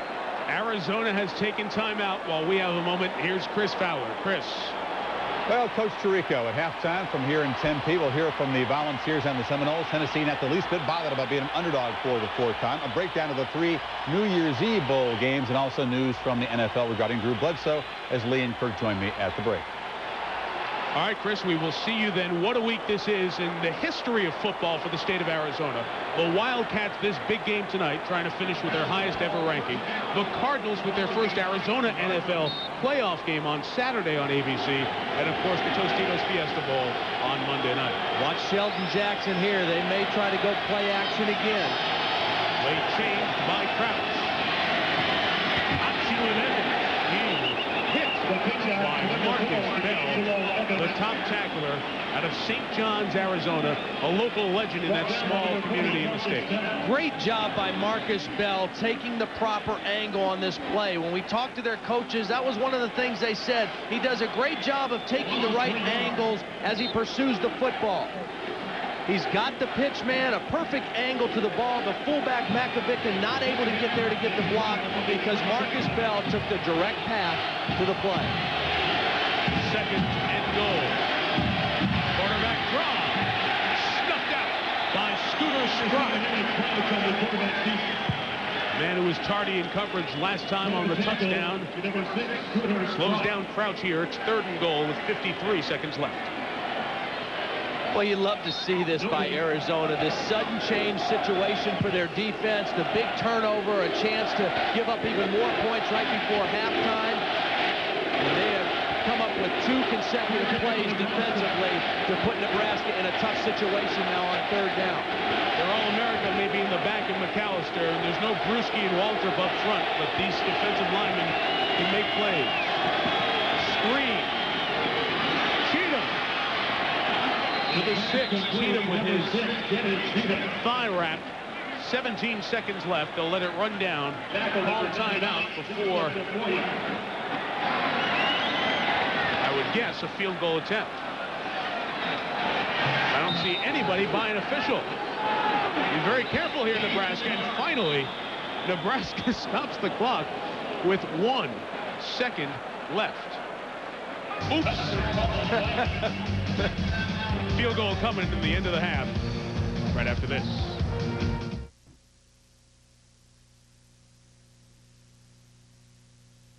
Call the timeout to try to further ice the kicker, Chris Brown, with 1 second left before halftime. It had to be a kind of a nervous moment there for Frank Solich. You know, they wanted to not leave any time, obviously, for Arizona to run any plays when they got the ball back. Normally, the rule of thumb there is you call that timeout with about 4 seconds left. You don't ever let it go down to 1 second. Eric Crouch make thing a little interesting there for Frank Solich. Actually, Matt Davison, the guy, came off the sidelines to call the timeout and give Chris Brown this chance. Standing by for Chris, Lee, and Kirk, the new Dodge. Halftime report is coming up from Tempe. The news on Drew Bledsoe and the story in the Pac-10 with the coaching change at Washington. Plus the guys with the latest on the Tostitos Fiesta Bowl. Here is Brown.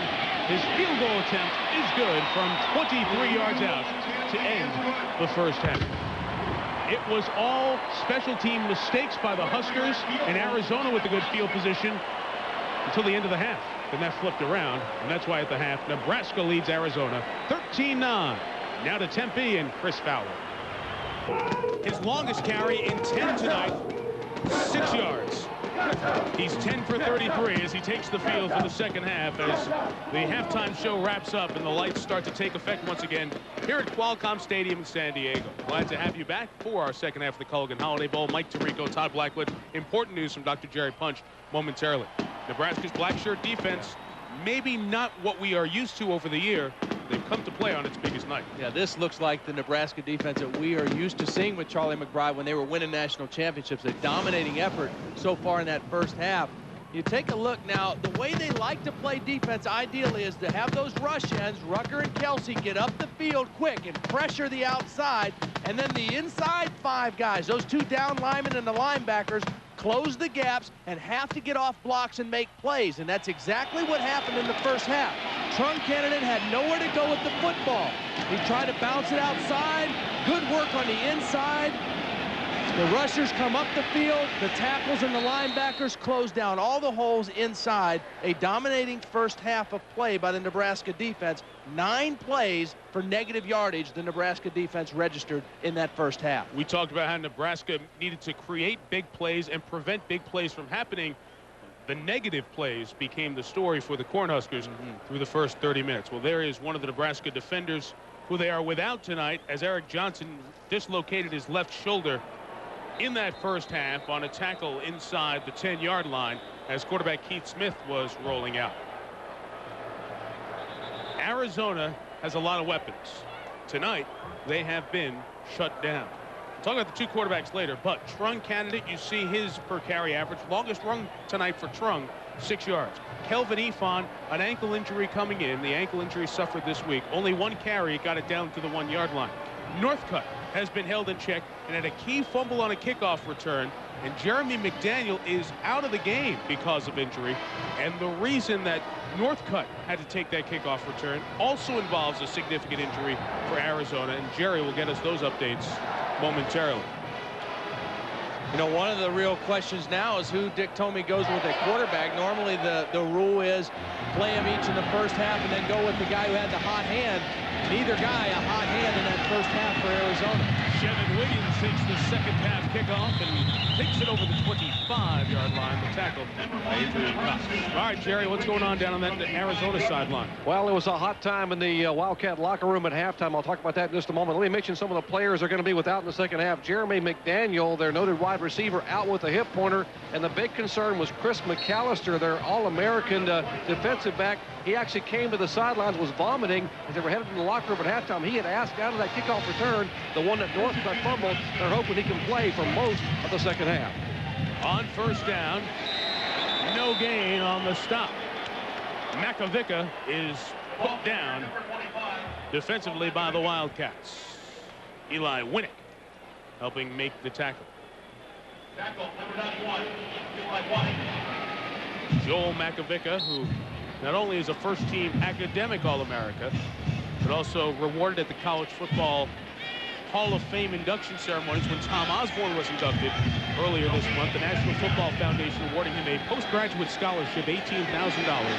Pre-med student, and try the NFL first and then the medical profession.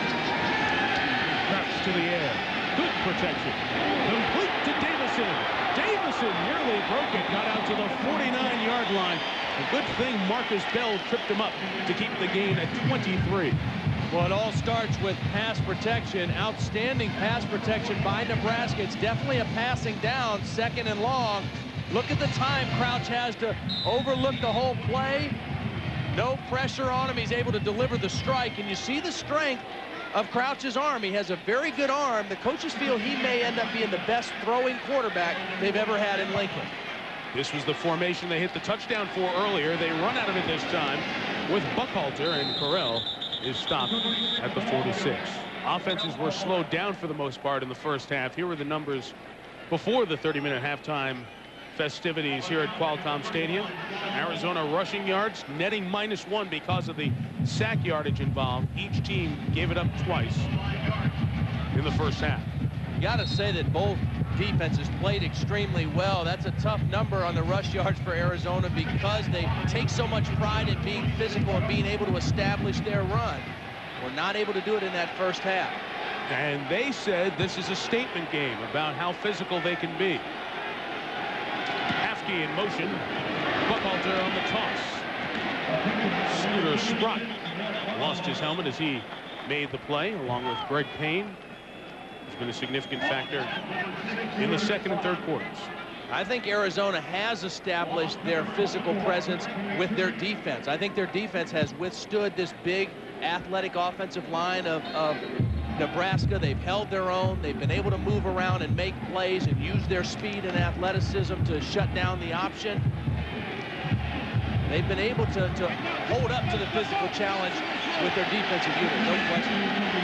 Third and a couple now tied as Nebraska sends 3 out of the backfield. Makovica on second effort, I think, will be a half-yard short of the first down. Deshaun Polk made the hit. 4th down at their 42. This is not a big unit on defense for Arizona, but they're very quick and they play extremely hard. They do a nice job getting to the football there and a good solid tackle on Joel Makovic. They use their quickness and their ability to get to the football to make plays. Bill LaFleur is the punter who has come on. 17 of his 52 punts this year were buried inside the 20. Was not in that position in the first half. Nobody was back deep for Arizona. Nebraska covering, and they got it at the 2. Dominic Raiola, who is the deep snapper, was the first man down there.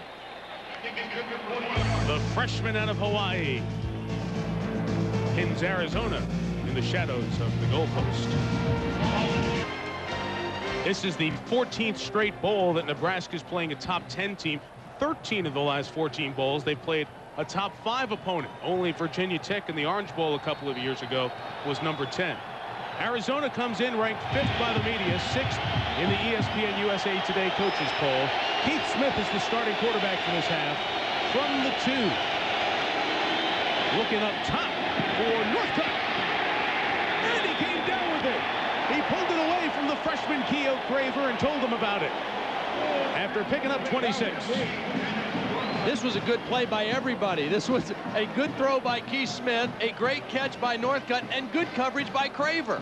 Craver is right on the hip and gets in there, gets a hand, but Northcutt just does a great job of wanting the ball more than the defensive back Craver. They both had a shot at it. Northcutt came down with the football. Some space for Arizona. Try to get Trung going. The little creases are not there for candidate. Tony Ortiz leads the pursuit. While the quarterbacks split time pretty much by quarter in the first half. And let's look at how Smith and Jenkins did statistically over the first 30 minutes. Well, neither guy did too much. You see, Smith threw for 111 yards. One of those, a bunch of that came on one play, the big 63-yard pass to Brennan. Neither one effective running the quarterback draw. They tried 7 quarterback draws in the first half, gained -4 yards, so that play was taken away from them in the first half.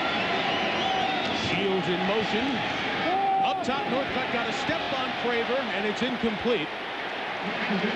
If the ball would have been thrown a little bit earlier, the opening would have led to a completion. Here again, Jerry Punch. Well, at halftime, Arizona head coach Dick Tomey really challenged his football team, particularly his offensive line. It's the first time we've been behind at halftime all year long, guys. We have got to come off the football. We have got to cut the backside pursuit so Canada has a lane to cut back in from behind. And they want to try to get, Dino Babers wants to try to get the H-back Paul Shields and the tight end Mike Lucky more involved in the offense, trying to get the game going a little bit in the second half. And a huge challenge up front by Dick Tomey for his offensive line. See if they give Smith time on 3rd and 9, Jerry. Looking that way and finds Kelvin Ifan, who had no room. Julius Jackson in for the injured Eric Johnson, said, bring on the punt team. You know, the thing that Jerry brings up about the challenge to the offensive line, they knew this was a great defense they were facing in Nebraska tonight. The interesting thing, they were the 7th best defense statistically in the Big 12, but their numbers would have made them the best defense in the Pac-10. Just because their numbers are down a little bit doesn't mean these guys haven't played good defense all year, and they're playing great defense tonight. Ryan Springston now on to punt. Shevin Wiggins, the deepest of the 3. Hit immediately after catching it at the 43. It is Marcus Bell, the starting linebacker, in on coverage. One game tonight, bowl week, with a triple dip for you tomorrow, starting with the AXA Equitable Liberty Bowl. Tulane tries to complete the perfect season against Brigham Young. Then the Chick-fil-A Peach Bowl. Georgia takes on Virginia. And the Sanford Independence Bowl, Ole Miss and Texas Tech. 3 games, 3 of the top 20, as bowl week continues tomorrow on ESPN. Of course, the Outback Bowl on New Year's Day. ABC with the Bowl Championship Series. Only 2 places to be this week, ABC and ESPN. D'Angelo Evans is the I-back. Crouch, the quarterback, Gets it near midfield. He's hit by Rafael Jones. You know, Eric Crouch in this quarterback position came into a difficult situation. As you said in the first half, he was number 5 in the quarterback spot coming in spring ball. We got spoiled watching Nebraska football with Tommy Frazier, Scott Frost, the late Brooke Behringer as well, who was able to come in and do some great things. Yeah, and guys have played for a long time. You know, Frazier played for 4 years other than the period when he was hurt. Scott Frost played for 2 years. I mean, this year they've had to kind of pick and choose with 3 different guys, and they're all young guys other than Monte Cristo. The freshman keeps it on 2nd and 5 and makes a very good decision as Deshaun Polk was right there with Scooter Sprott to make the tackle. We haven't called Polk's name too much in the ball game tonight. Made a couple plays earlier. He's that whip linebacker, and he lines up in a lot of positions, and he actually makes a lot of calls for the front line on this defense. This defense kind of plays as 2 independent units. The free safety kind of makes the calls for the secondary. Deshaun Polk makes all the calls for the front people and the linebackers. A lot of responsibility on him as a whip linebacker. See what Solich called on 3rd and 6. Crouch is hit by Sprott as he threw it. Incomplete. Sheldon Jackson was double covered. Nothing was open. Just get rid of it. And a second 3 and out from the Arizona defense. Good pressure, good linebacker pressure. Scooter Sprott with the hit. And Chris McAllister working on Davison, and you're not gonna get much space out there working against Chris McAllister. He's a big physical corner, 205 pounds, one of the very best in the country. Crouch to the sideline, Bill LaFleur to punt. Look out! They got a piece of it! A high snap, they've been getting a good rush. Brandon Nash got a piece of it, and it will be Arizona ball at their own 40. Special teams. What a huge factor they've been tonight. That punt goes just 12 yards. LaFleur had 2 blocked against Iowa State this year. Raiola's snap was a hair high, and the opportunity was presented for the block. Good field position for the Wildcats. They'll start the drive from their own 40 when we come back at the Culligan Holiday Bowl. Nebraska, but again, a big play by Arizona in the special teams. Watch the pressure. They're going to overload this side of the formation and get 3 on 2, and Brandon Nash is going to slip in there. Does a good job of maintaining his balance and getting a piece of the football. I've made the point earlier, Mike, very rarely do you see a Nebraska team get outplayed in special teams. That's right. Always been one of their trademarks. Tonight, Arizona clearly has the upper hand in special teams. And the Arizona staff is Bob Wagner, the former head coach at Hawaii, and he has added a little bit to the special teams that the Wildcats perform, and they've been very good this year. Smith, no room, down. Jason Wilkes, who had just 1 sack this year, got in there to make the sack. Pressure by Kelsey as well. That one looked like a jailbreak on the right side of the line when Keith Smith came out of his fake. Nowhere to go with the football. They tried to go play action. Wilkes was there. Julius Jackson was there. Kelsey was there. A very strong rush from the right side of that Nebraska defense. The man who made the sack of Smith, Wilkes, spent a couple of years backing up Jason Peter. He has 2 interceptions, too, when Nebraska was playing a little bit more zone blitz. Gotten away from that here tonight. They've been great on defense. Smith fires. Incomplete. Northcutt jostling with Erwin Sweeney. Said they test him. Keep going after him. Sweeney held up that time. That was very good position by Sweeney. He was right with him on the post. He knew he had inside help from his free safety.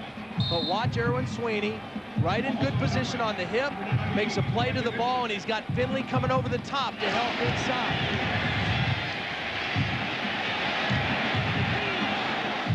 Can't play it any better than that by Erwin Sweeney. If you saw the Nebraska-Texas game, Sweeney got beat. He lost some confidence. It's come back in the ensuing couple of months. First down, awaits across midfield. Smith doesn't even get back to the line of scrimmage. Rucker again. Michael has been terrific here tonight. Final game with a Nebraska N on his helmet. Mike Rucker did a great job on this play, and so did Julius Jackson, the backup outside linebacker, because they were going to try to get the ball to Kelvin Efon, and Julius Jackson did a great job of going out with the back and taking that option away from Keith Smith. Ryan Springstreet did a lot of 37-yard punch tonight. To the 36, 6-yard return for Deion Booker, one of the three, or rather Lance Brown, excuse me, the wingback, one of the three safeties back there. That punt was 35, returned just 6 yards. Nebraska ball, a lot of 3 and outs in this third quarter. Ortiz Jenkins in some discomfort there on the Arizona sideline. They might just be getting some equipment repair.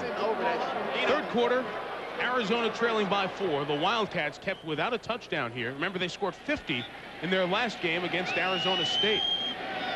They have been held very much in check, completely stymied by the black shirt defense in Nebraska. I still think Sheldon Jackson, the tight end, has to become a weapon in this ball game for Nebraska. D'Angelo Evans is the I-back. Crouch on the option, gets across the 40 to the 41. Jerry Punch. At halftime, spoke with Cornhusker head coach Frank Solovich about his offense, about what they would need to do in the second half to try to get on track. He said, you know, this Arizona defense flows so well, they're basically shutting down our option attack, so we're going to look and see what we can do running the ball on the inside in the second half and let Eric be able to sell the play action and throw the ball downfield. How many Nebraska coaches do you hear commenting about trying to put a game plan in where you throw the ball effectively in the second half, but inside running, and just moments ago he was talking about maybe putting the ball up a little more here late in the third quarter and early fourth. Jerry, just like we talked about, we thought Nebraska would have to throw with some effectiveness to win this ball game, and the best way they throw is play action. And there it is for Sheldon Jackson, incomplete. Are you guys into Solich's headset or what? Good job, Doc, in the ledge. And he's just too good of an athlete. He's too big and too fast to not be a big part of their offensive plan. They've tried to get them the ball a couple times, and Eric Crouch has misfired a couple times.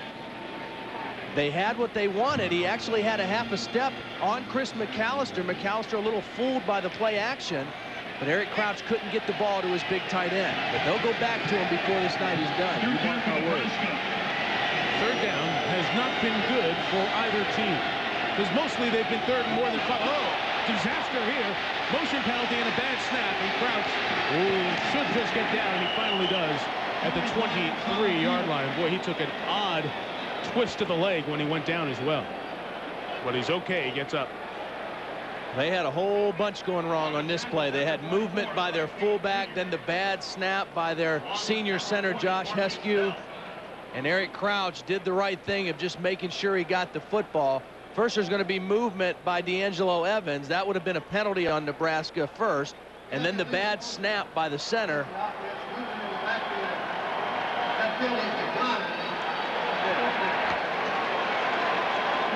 It was a declinable penalty, so it will bring up fourth down, the obvious decline of the penalty. Rare mistake by Heskew. Evans made the first miscue. Not very often do you get to decline a penalty and still make them back up before they punt the football. That's a good deal right there for Arizona. They got fourth and long. I'm sorry, Todd. They got to the last one, so LaFleur will watch them set up a return this time. And he gets off his best kick of the night. Northcutt backed up to the 20. And as Northcutt had some room, but a nice open field tackle by the man who snapped it, Raiola. The freshman from Hawaii cleaned up a 59-yard punt with a 15-yard return. Well, they're really high on this young freshman from Hawaii. He got the start tonight at offensive guard, but watch how athletic he is for a 300-pounder running down the field. Got his head on a swivel, making sure nobody's going to clip him from the outside. Down there and in position to make a tackle. That's an athletic play for a 300-pound guy. Dominic Raiola has a very bright future. Maybe the next great offensive lineman at the University of Nebraska. First Hawaiian scholarship player at Nebraska. Pete Smith, another drive. Neither team has been effective here in the third offensively. Dennis Northcutt with the catch. Pulled down at the 39-yard line. ABC's New Year's Day tripleheader, the CompUSA Florida Citrus Bowl, Michigan, Arkansas.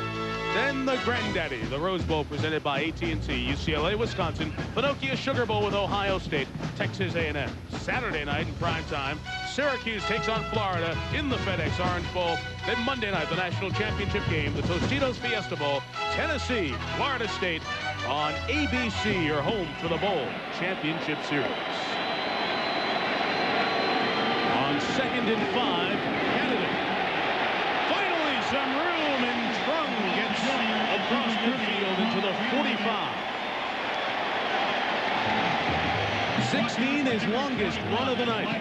They were finally able to give him a crease. It's a little counter trap with the guard pulling and also the lead block by Paul Shields, the H-back. They're able to get some room in there for Trung Canada. The first time they really created a nice crease for the tailback to get through. Canada has 50 yards on 12 carries. Finally a first down for Arizona here in this third quarter. Ryan Trung with more room to the 31-yard line. So two big back-to-back runs. Two big back-to-back runs, two identical plays. They ran the exact same play back the other way. Watch now, they're going to pull the guard, and then Shields will lead on the play too. It's the counter back to the wide side of the field. Here comes the guard, kick out, lead with Paul Shields. Enough of a block on the linebacker Carlos Polk. And Trung Canada, two good runs in a row on the same counter trap play. And that's been their bread and butter play all year. Going back to it now, Dino Babers going to the play that's been good to him all season. Keep running, start throwing. What do you do here? Right, Trung again. Gets 3 to the 28. Mike Brown, nice ankle tackle. The thing in watching him as we looked at some film this morning again, which was impressive about Trung Canada, is how quickly he can turn it upfield and show that explosive speed. If he makes a few people miss and gets the help up front, that's why he's had so many long touchdowns. And when he's able to hit that hole with some speed, he is double dangerous. And what Nebraska has been able to do to him most of this night is make him hesitate and move his feet and slow down before he gets to the area. Couple good runs here, though, in the third quarter for Trung Canada. On 2nd and 8. Pete Smith to the air. Nice catch by Shields. Mike Brown said there is no possible way somebody can catch a ball past me with that kind of angle on the coverage. But Shields, his second reception of this season. Excellent coverage by Mike Brown, the strong safety on Shields. Shields is kind of a combination guy, a very valuable guy in this offense. We've seen him lead block as the H-back. Now we see him out as a receiver. When they trained him to play this position, they started by making him a tight end and not even letting him catch a pass. It was all blocking, learn how to block. And then they put in the passing game, and then they let him run a little bit. Third and a couple. Set. Smith is stopped by Julius Jackson again, and he's shy of the first down. Well, Eric Johnson goes out with the injury, but Julius Jackson, the junior out of Texas, has made big plays in his stead. Nebraska came in with 5 down linemen on this short yardage situation. They're trying to fake to the fullback and run the option, and good pursuit to the football. Julius Jackson has made a couple big plays in this ball game, coming in for Eric Johnson. Trailing by 4 with a minute and a half left. Arizona choosing to go for it here, and now the play is stopped momentarily by the officials. You see they need about 2/3 of a yard. The Nebraska defensive coordinator, Charlie McBride, taking the timeout to yell at his troops. The 25-second clock is not operating. We will keep the 25-second count on the field. 25-second clock is not operating. We will keep it on the field. Is that tough on a quarterback when that clock goes out? Do you rely on it so much that you don't have it in the back of your head? Well, I mean, you kind of get used to it. You get in the habit of looking up at it, and it's kind of a comfort thing, but you still should have that built-in clock in your head from the way you practice. 4th and 1 for Arizona. Timeout. The just tried to draw them off sides. Mike, did you see how they ran up out of the huddle and lined up really quickly, hoping to try to draw Nebraska off sides? The ploy did not work. Chuck McBride's black shirts not fooled. Now, will Arizona keep going, or will they choose to attempt a field goal? Well, another interesting thing now, Ortiz Jenkins, the other quarterback, is up with his helmet on again, up close to this huddle on the sidelines. Jerry said they've worked on a couple plays with both quarterbacks in the game. One play that they also have is keeping Jenkins in the backfield and running the option, handing the ball off to the other quarterback and letting him come down the line and run the option. It's kind of out of the power formation. Let's see if that's a play they may try to go to here on 4th down. Jerry? Well, Ortiz Jenkins, as you said, he is definitely a competitor. He would like to be in the football game right now, but I think the cooler heads are going to prevail. You saw him a moment ago getting a pad worked on, talking about Ortiz. He was having some muscle spasms in his low back. I'm not so sure he's going to be that effective, even if he does play in the 4th quarter, which would be his rotation to come back in at quarterback. But they're going to hold him out right now, and I think just go with a single quarterback on this 4th down situation. Hey, Jerry, is it cool down there on the field? It feels a lot cooler up here in the booth. It is certainly cooled down, probably some 15, maybe 18 or 20 degrees. It has gotten quite cool down here. That's why we're seeing so many hamstrings and some lower back spasms. 4th and 1, Arizona.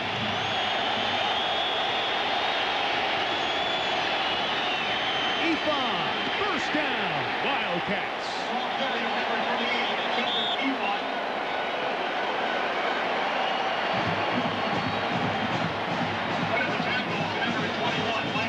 Nice second effort by Ifan. Carlos Polk gets into the backfield, but he's not able to trip up Ifan, and Ifan uses his strength to run over Mike Brown.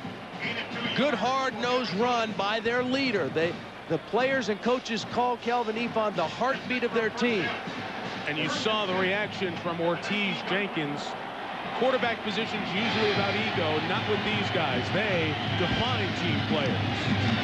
Now Kennedy tries to hop through the hole. Mike Brown stuck him at the 16 and was glad to do it. This has got to be a special game for Mike Brown. He's from Scottsdale, Arizona. Probably knows a lot of these Arizona players, played against them in high school. Had a great season this year playing strong safety at Nebraska. Led the team in tackles, over 100 tackles. Had to bounce around this year between free safety and Rover. Sticks his nose in against the run. 2nd and 7. We'll take a shot at the end zone here. Keep it on the ground with candidate. Rucker made the stop, and the 3rd quarter will come to an end. A rapid, low-scoring 3rd quarter. Arizona has scored at least 27 points every game this year. They've been held to 9 through 45 minutes because of the black shirt defense of Nebraska. A defense that may not have the All-Americans, may not have the stars like they have in the past. But the effort tonight has been outstanding from Mike Rucker, Chad Kelsey on the rush ends, and the secondary as well. We've played 3 quarters of the 21st edition of the Culligan Holiday Bowl. Truncated in Arizona, trail by 4. Stand by for the 4th quarter with the Wildcats facing 3rd down from the Nebraska 15. Arizona's enjoyed its best season ever. 11 wins. They could finish number 3 in the country, perhaps number 2. They need to get some work done here in the 4th. They trail Nebraska by 4. Here comes the 10th play of their best drive since the opening quarter. Nebraska brings pressure. Smith fires. Touchdown!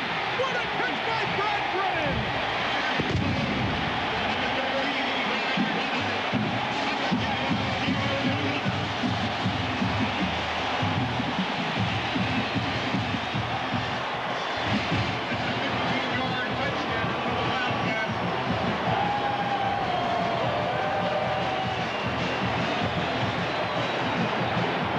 Those 100 relatives of Brad Brennan's who came here from Redwood City along with his friends have reason to really celebrate now. Extra point added by Mark McDonald.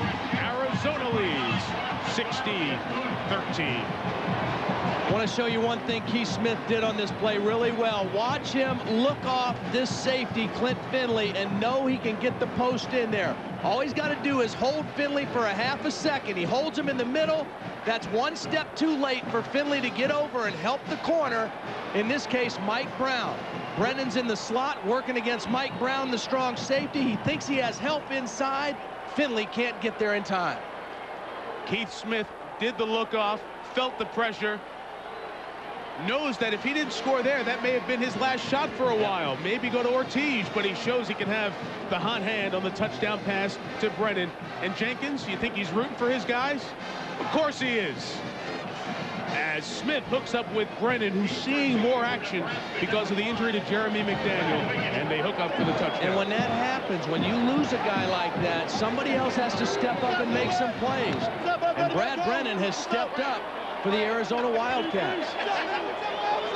Brennan had the big 63-yard catch earlier. Now the 15-yard touchdown. Arizona leading. That hit the foot of the up back, so it has to be caught by Tracy Wistrom, and he's taken down. The touchdown man, Brad Brennan. Remember watching the Arizona State-Arizona game. Arizona wins. The fans storm the field, and Brennan, as the fans wanted to bring down the goalpost, climbed right up on it. Had a 111-yard catch day, sat up on the goalpost, and soaked in the moment. The junior from California, who comes up with the big touchdown to put the Wildcats on top. You know, we've talked about how the special teams of Arizona have been so good tonight. One thing they have not done well is their kickoff, and whatever their strategy is of trying to not kick the ball down the field has really backfired and given Nebraska good starting field position whenever they've kicked off the football. Now Nebraska, which had field position in the second and third quarter in their advantage, made it work late in the second, didn't in the third. Crouch looking up top. Intercepted. What a great catch by the All-American McAllister, who fumbled. And Nebraska gets it back. Kenny Cheatham made the recovery. They don't come your way all night. You get one, you make a big play, and Nebraska gets it back. It will be first down, Huskers.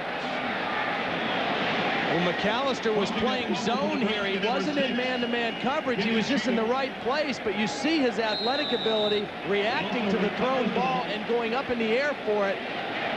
And the pursuit of Cheatham from the backside, able to get that ball out and then fall on it for Nebraska. A huge break for the Cornhuskers. Nobody's happy after that play. Nebraska's upset. Arizona feels they should have had the ball.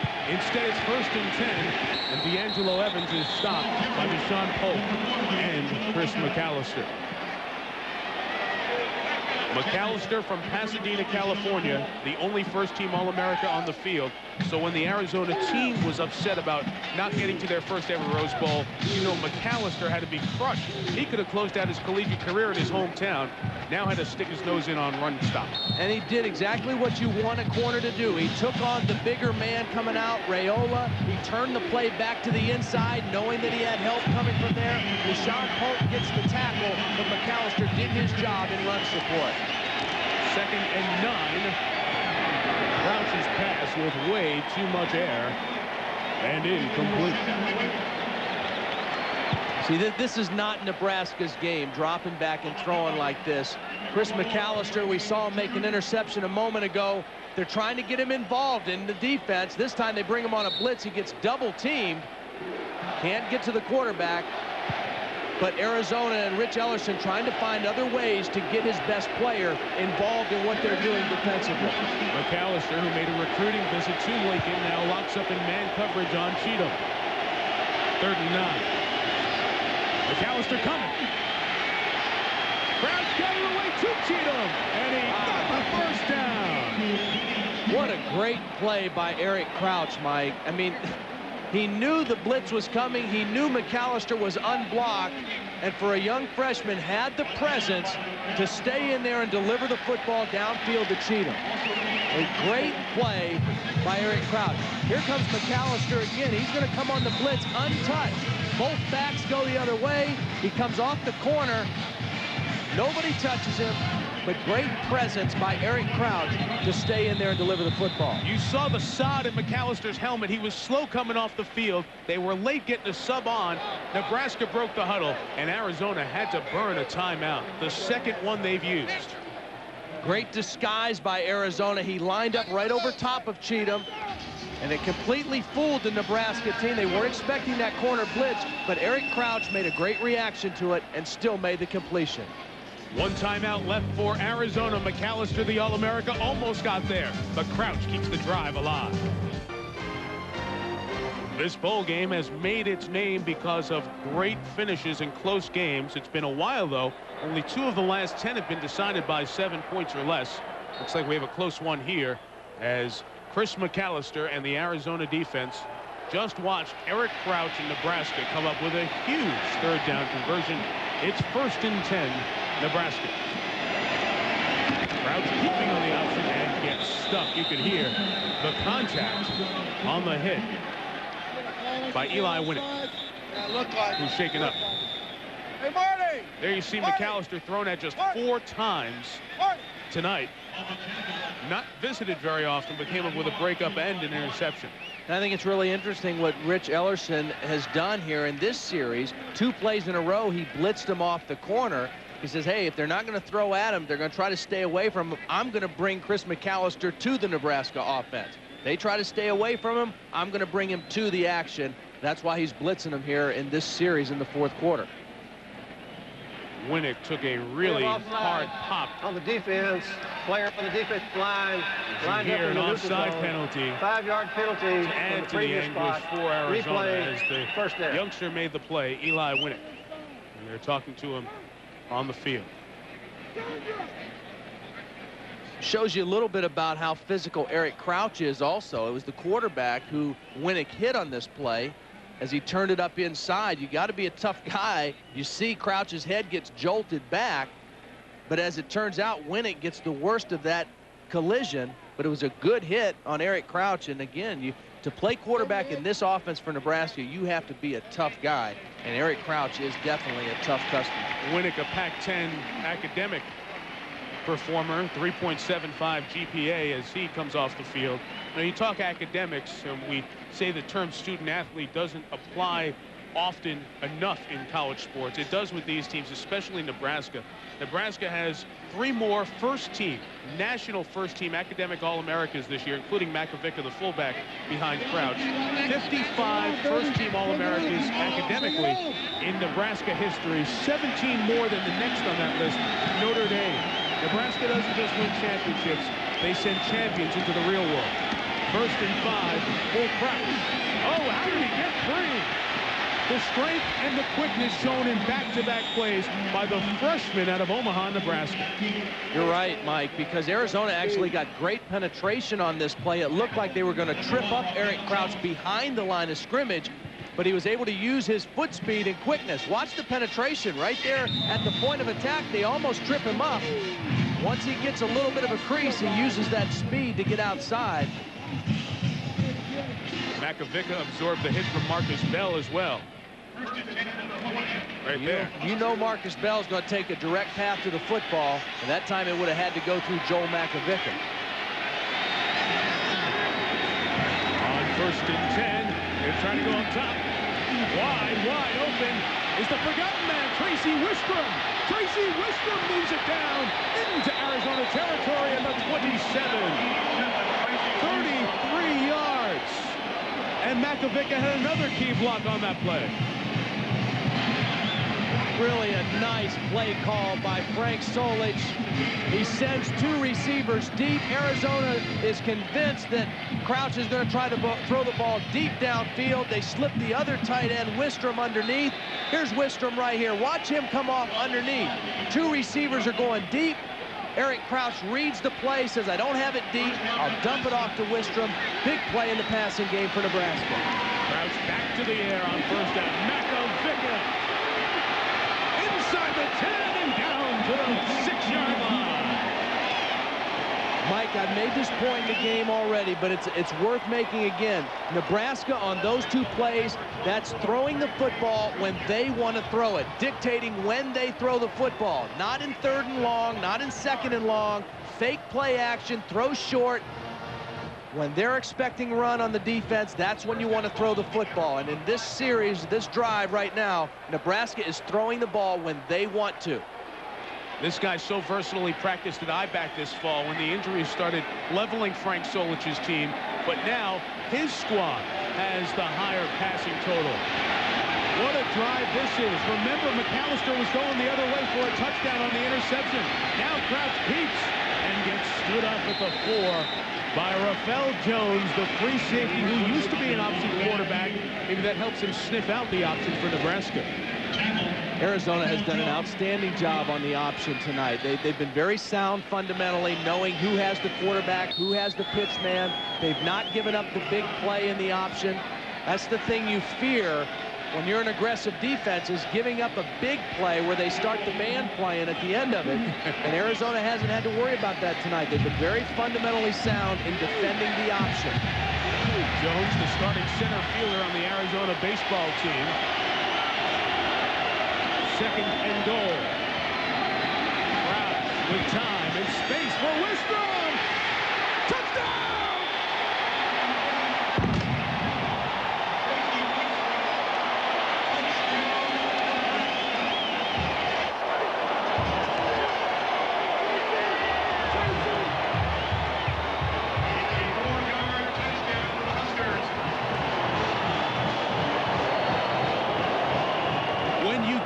Credit on this drive. You're going to go to Crouch first. If Kenny Cheatham doesn't hustle and force McAllister to fumble the interception, Nebraska doesn't have the ball and doesn't march 90-plus yards. Chris Brown, the all-time NCAA extra point maker, adds another one. All he does is make big plays. Wistrom had the big catch on this drive. His 2 pass receptions this year were 62 yards and then 33 yards. 2 catches on this drive, including the touchdown, and Nebraska retakes the lead. His brother Grant, twice an All-America at Nebraska on the defensive front. The tight end Tracy Wistrom, the freshman, with the big catches on that drive, as Nebraska takes a 4-point lead.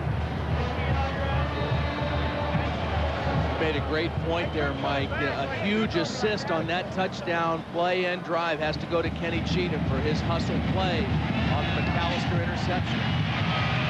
Chris Brown's kickoff is shorter than the others. Good cut from the 9. Finds an opening to the 32. Show you the touchdown to put Nebraska ahead. I want to show you something now. Here's Wistrom. He's going to run to the corner. They're going to cross with the tight end and the motion man. And I want you to know what Eric Crouch does here. This play doesn't happen quickly. It's not open right now.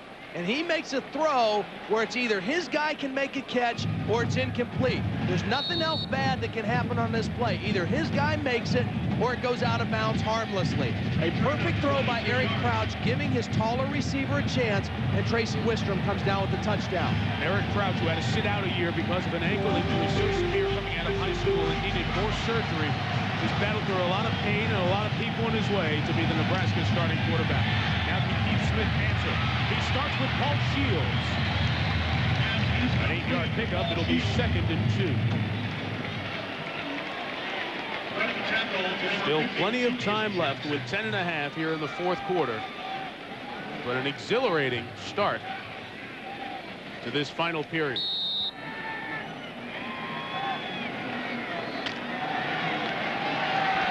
Sellout crowd here at Qualcomm Stadium in San Diego. First sellout of this game in a few years, and the tickets were gobbled up by the fans from each school as soon as the matchup was announced. Kennedy, made 2 people miss, but on his knees, Steve Warren was able to get an arm up and upend him. Jason Wilt will be credited with most of the tackles.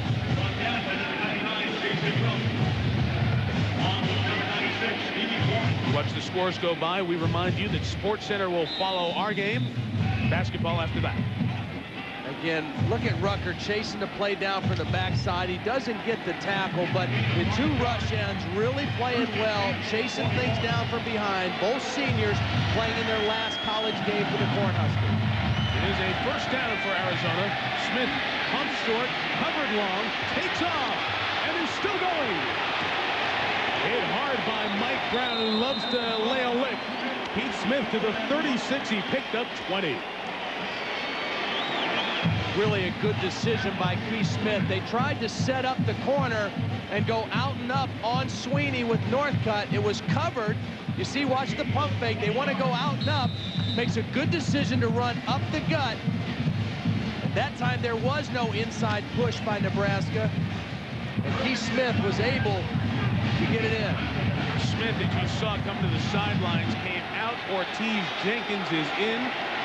This not by design, but because of the hit. They hand to candidate. Trump finds some room to the 23-yard line. A 12-yard, 15-yard pickup, I beg your pardon, for the junior. Come on here in the second half. Nice lead block out in front by Surveya. Good cutback by Trunk Kennedy. Again, he had a little crease. We've seen his explosiveness tonight. We didn't see it in the first half, but he's had a couple opportunities here in the second half. Smith has his helmet on, right near the coaches again. Jenkins stays in for this 1st and 10. Kennedy finds a small crease to pick up 3 yards. Jerry Punch. Well, Keith Smith should be going back in momentarily. Back here talking about bringing Ortiz over right now. And Smith getting the play to go back in. The only reason he came out of the ballgame a moment ago was because he had his shoe come off. And so they were trying to get the shoe unfolded and back on his foot. And now he gets the play. He'll be headed back in to resume running the offense here in the final 8.5 minutes. The horse threw a shoe. Well, that's where the 2-quarterback system all year helps you, because there is complete comfort with the backup coming in at a moment's notice. Arizona in the red zone where they've struggled tonight. Toss to Trump. And it waits for his block. But bit by Jay Foreman. It's a yard there. Good hit by the man who was one of 10 Butkus semifinalists. This play looked like it had a chance because Rucker, they were able to get him pinned inside. They took care of the end man, but Candidate wasn't able to turn up field and get good speed. And again, you see the speed of the Nebraska defense. Both these defenses run to the outside, run to the sideline extremely well. Good play by Foreman. 3rd and 6, so Candidate, who now has 95 yards for the night, comes out. Efon, the better blocker and receiver, is in.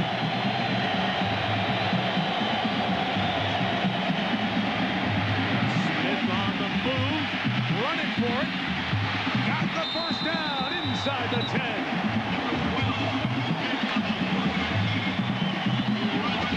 Shoe works pretty well.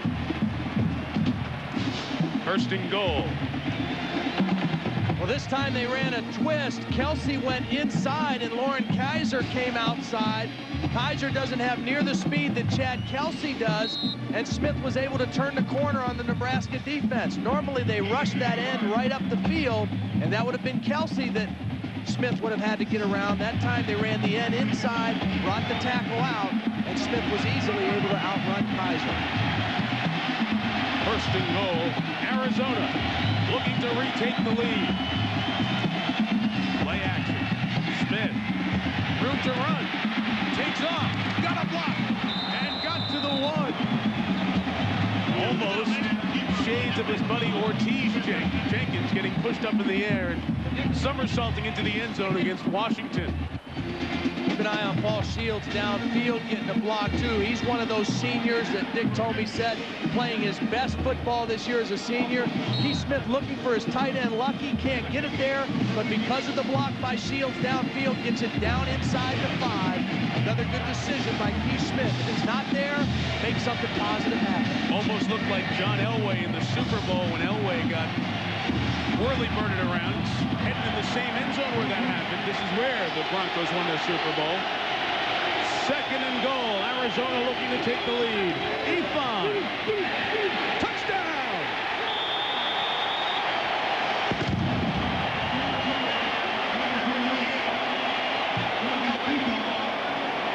The man who led the Pac-10 in touchdown scores got one there.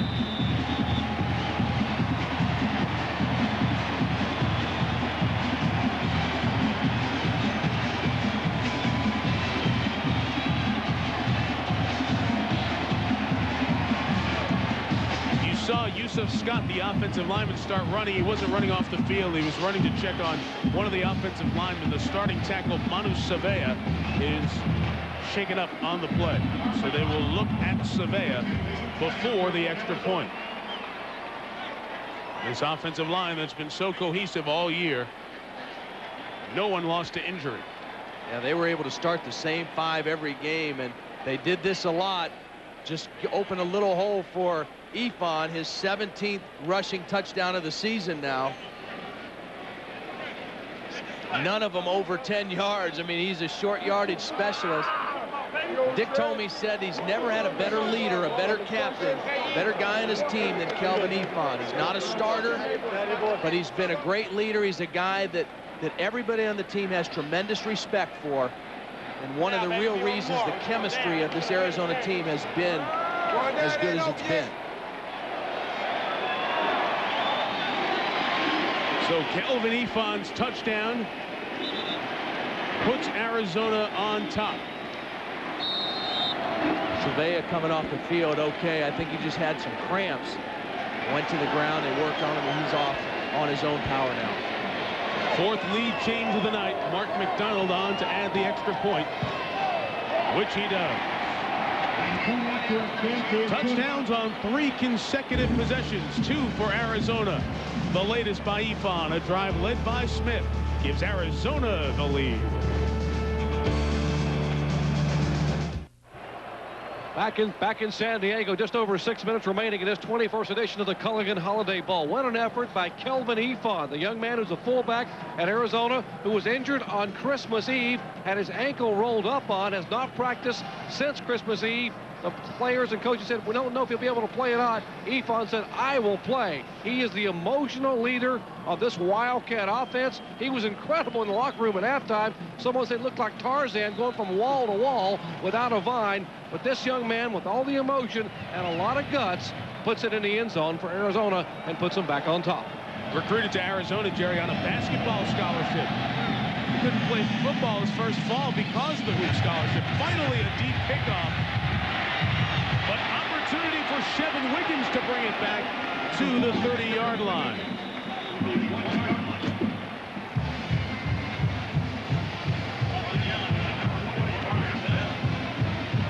So Eric Crouch will lead Nebraska back on the field in an important drive for the Huskers, Tom. We thought that Eric Crouch, for Nebraska to win, was going to have to make some plays throwing the football. He did in the last drive. He's going to have to do it again here. This is the most important drive for Nebraska because there's 6 minutes left. They can still mix in run and pass here. They're not into a hurry-up situation yet. They'll start in the air with a screen that is deflected on a great play by Deshaun Pope. The key place in this defense is where 31 lines up. They're going to try to slip Buckholder out there to throw the screen after the play action. But it was a good job pursuing the play, even if it was completed.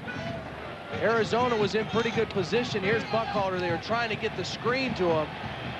But Arizona was in pretty good position to make a play on it. Tafoya in good position there anyway. Second down, Crouch. Bad option pitch.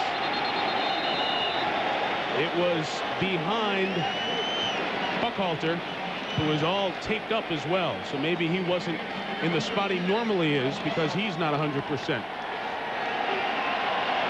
Well, I think this is on Eric Crouch. The pitch has to be out in front of the back. Should never be behind him. You don't want him to have to slow down to try to make the catch. But see, this is not an ideal situation for Nebraska. 3rd down and long, probably out of the shotgun. They need to throw when they're in play-action mode. Bring in more of a receiver set with Davison and Lance Brown. Send 5 in the pattern. Crouch zings it down the middle. Is it a catch? Wow. Yes, it is. Davison caught it. Mr. Big Play, who's used to scooping them before they hit the grass. Remember the dramatic catch against Missouri last year. Shaken up, but moving the chains for his team. Nice job up front by Nebraska. It was a blitz, picked up very well, allowing Crouch to stay in there and make the play. Very nice catch. Very good catch by Davison. 32 catches on the season. Crouch takes a hit at the end, but a good throw. Option, Crouch keeping to the 45 into Arizona territory. They've come up with a couple of big 3rd down conversions on the last few drives to keep it going. Frank Solich trying to become the first-year Nebraska coach to win 10 games in that inaugural campaign. Osborne 1-9, Devaney 1-9.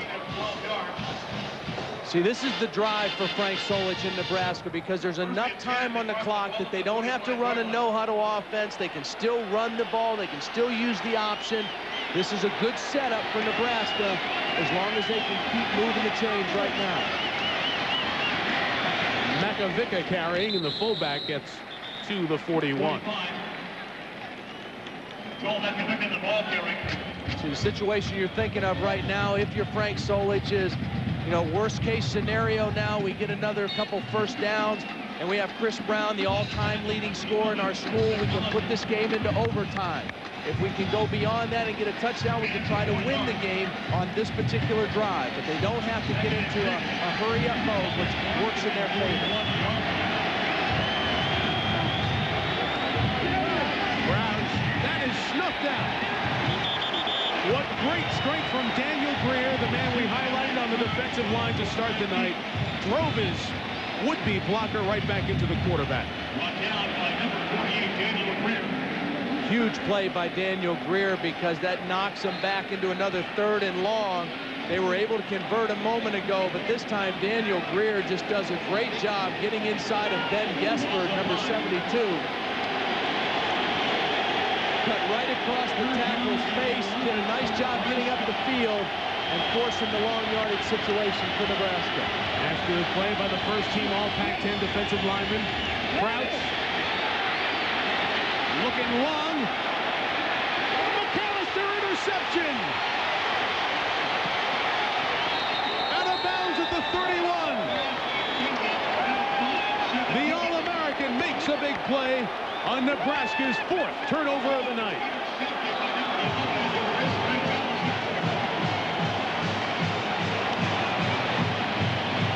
Well, it was good pressure by Tafoya. That's what started this. It broke up the timing.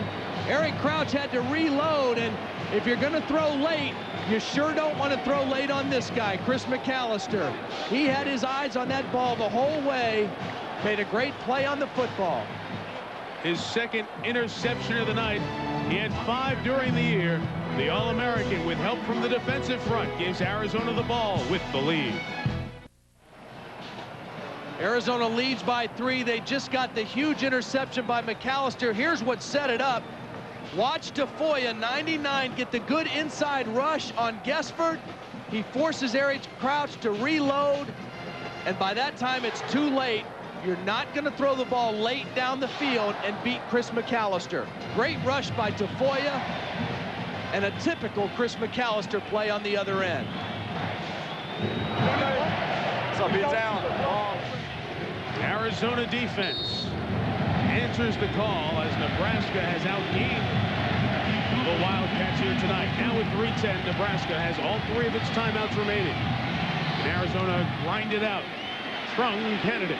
A much better second half than first. Gets 5 yards. Well, McAllister, who had the interception earlier and fumbled, Also has a fumble recovery in addition to those numbers. Hasn't been thrown at much, but still has made an impact on this Culligan Holiday Bowl. Yeah, he's an impact player, no question, and he's a guy that you need to be aware of where he's at, whether it's on special teams or on defense. You know, the thing that amazed me about him, when I watched all the defensive backs walk off the field in practice the other day, he's a whole head taller than all the other DBs. He's a big physical guy. That's why the NFL guys like him so much. NFL first rounder. On 2nd and 5. Candidate who just went over 100 yards now has 101. Nebraska will stop the clock before 3rd and 4 with 2:19 to go. Crouch hoping to get his hands on the ball one more time. Hoping the black shirts can get it done. 3rd down coming when you come back. Great look from the Goodyear blimp above as Arizona leads Nebraska 23-20 in the Holiday Bowl. 3rd and 4. They need to get across the 39 for a first down. Smith, Northcutt, got a block and got a first down across the 40. Brad Brennan, who's had 2 big catches, made a big block that may be the difference maker for Zona. First down, Wildcats. Timeout coming after this play. Excellent job. Watch the motion come across here. They know they only need 4 yards. It's a quick throw right away. Get it in his hands. A good block by Brennan. A good block by Brandon Nash. And that's all they needed. Brennan and Nash are in there to get a block. They both do their job. And Northcutt makes the first down. Well-conceived play for a crucial 3rd down conversion. Arizona only had 10 players in the huddle. They got out late. Remember, there's no play clock to look at. They get it off in time. Eatbomb hurling up the middle to the 48. The Huskers were told to stop the clock. They let a few seconds go off and now get it stopped with 95 seconds to go. So that Nebraska timeout total goes from 2. Now they have 1 timeout remaining. It's a gain of 5 yards. While we have a moment, since the end of this game is far more significant than our little internal business, we want to do 2 things. 1, say hello to Brian Ryder, part of our crew all year, our associate producer, whose back went out on him out here in San Diego, and he's home watching, grading us, I'm sure. But Rides, we miss you out here. And the Thursday night group, who was with you all year for Thursday Night Football, had the pleasure of doing this Culligan Holiday Bowl. And while we have a moment, a thank you to all the guys who work in the production unit and the ladies as well, led by our producer Tim Corrigan and our director Mike Schwab. If there are better people to work with, we haven't found them. If there are better people to travel with and be with, we haven't been around them. Thank you to them and our entire crew. Alpo, Ish, Melinda up here in the booth with Marty Aronoff, the king of stats, and John Aronoff. We get a father-son combination in the booth to keep us in line.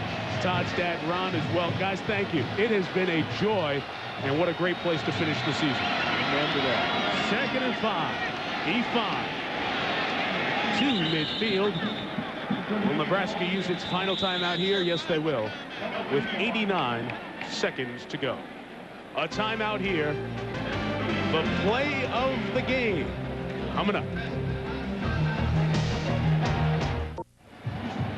Our buddies Carl Ravitch and Steve Levy are settling in Studio A for SportsCenter. A Big Ten hoop upset tonight.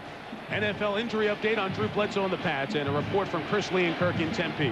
Then the Rainbow Classic College Basketball Championship game. But now the key down, 3rd and 3, an Arizona first down, and they'll win the Culligan Holiday Bowl. And whistles are called. Wow. Against the offense, 5-yard penalty, still 3rd. And now the non-functioning 25-second play clock really makes a difference.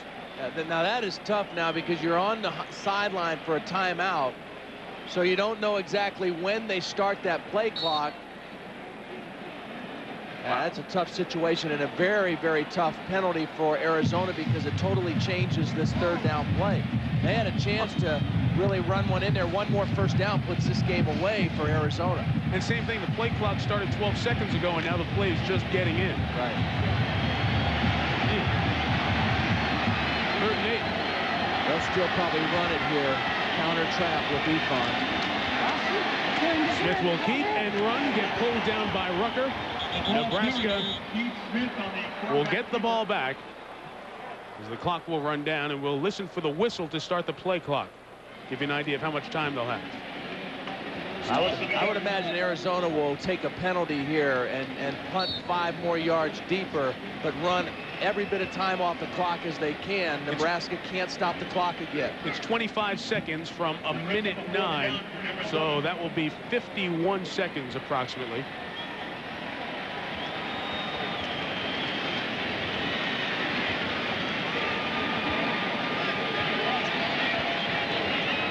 Somehow I screwed up that math. I knew I did.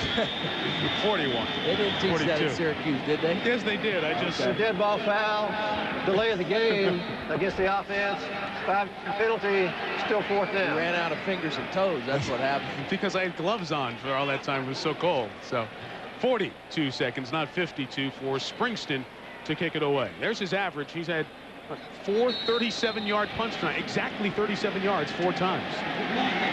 Nebraska not bringing everybody. 3 men deep to receive.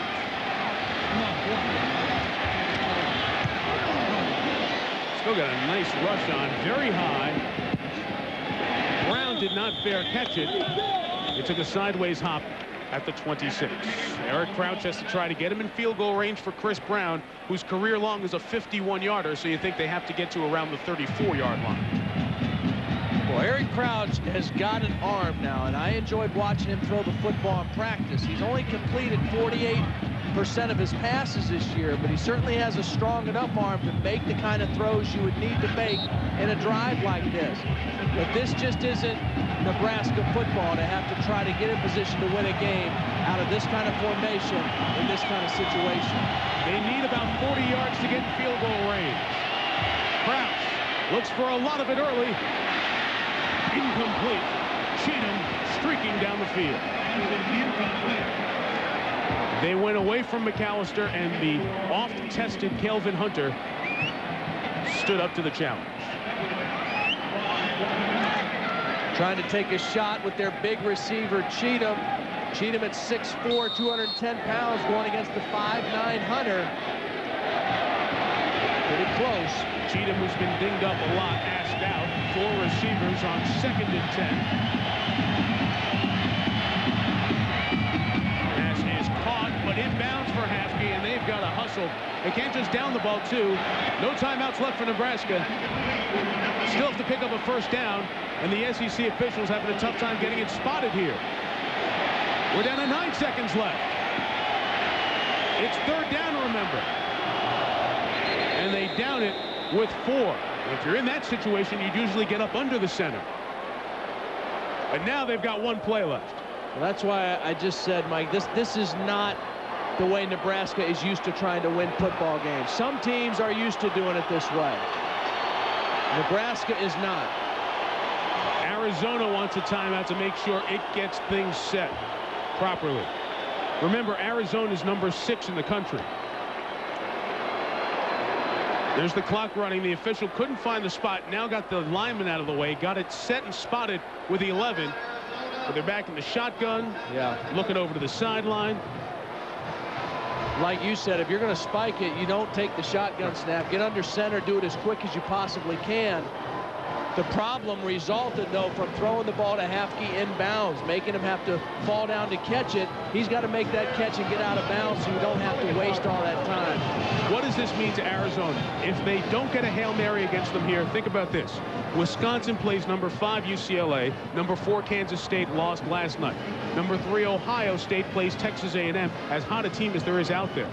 If Tennessee beats number 2 Florida State big and the other guys lose, Arizona could finish number 2 in the country, could finish number 3 in the country. They'll definitely finish in the top 5, which will be the best ranking in the history of this school. With a lot coming back, they do lose the senior McAllister. Good things could be ahead. Now, they lose some guys that have been really critical to their chemistry, but a lot of their talented players will be back in '99. Here's the game. Is there holiday magic in Crouch's arm? He uncorks one. Incomplete. The game is over.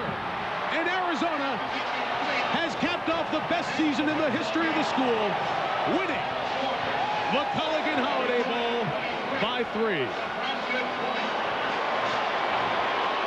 For the first time in 30 years, a Nebraska team has lost 4 games in a season. And for the first time ever, Arizona football will end the season in the top 5. Ladies and gentlemen, we would ask that. What a terrific game. We're glad you were with us for the final chapter in Arizona 1998. A season of expectations because of a good defense, and the great offense helped close out a 12-1 season with Todd Blackledge, Dr. Jerry Punch, and all the women.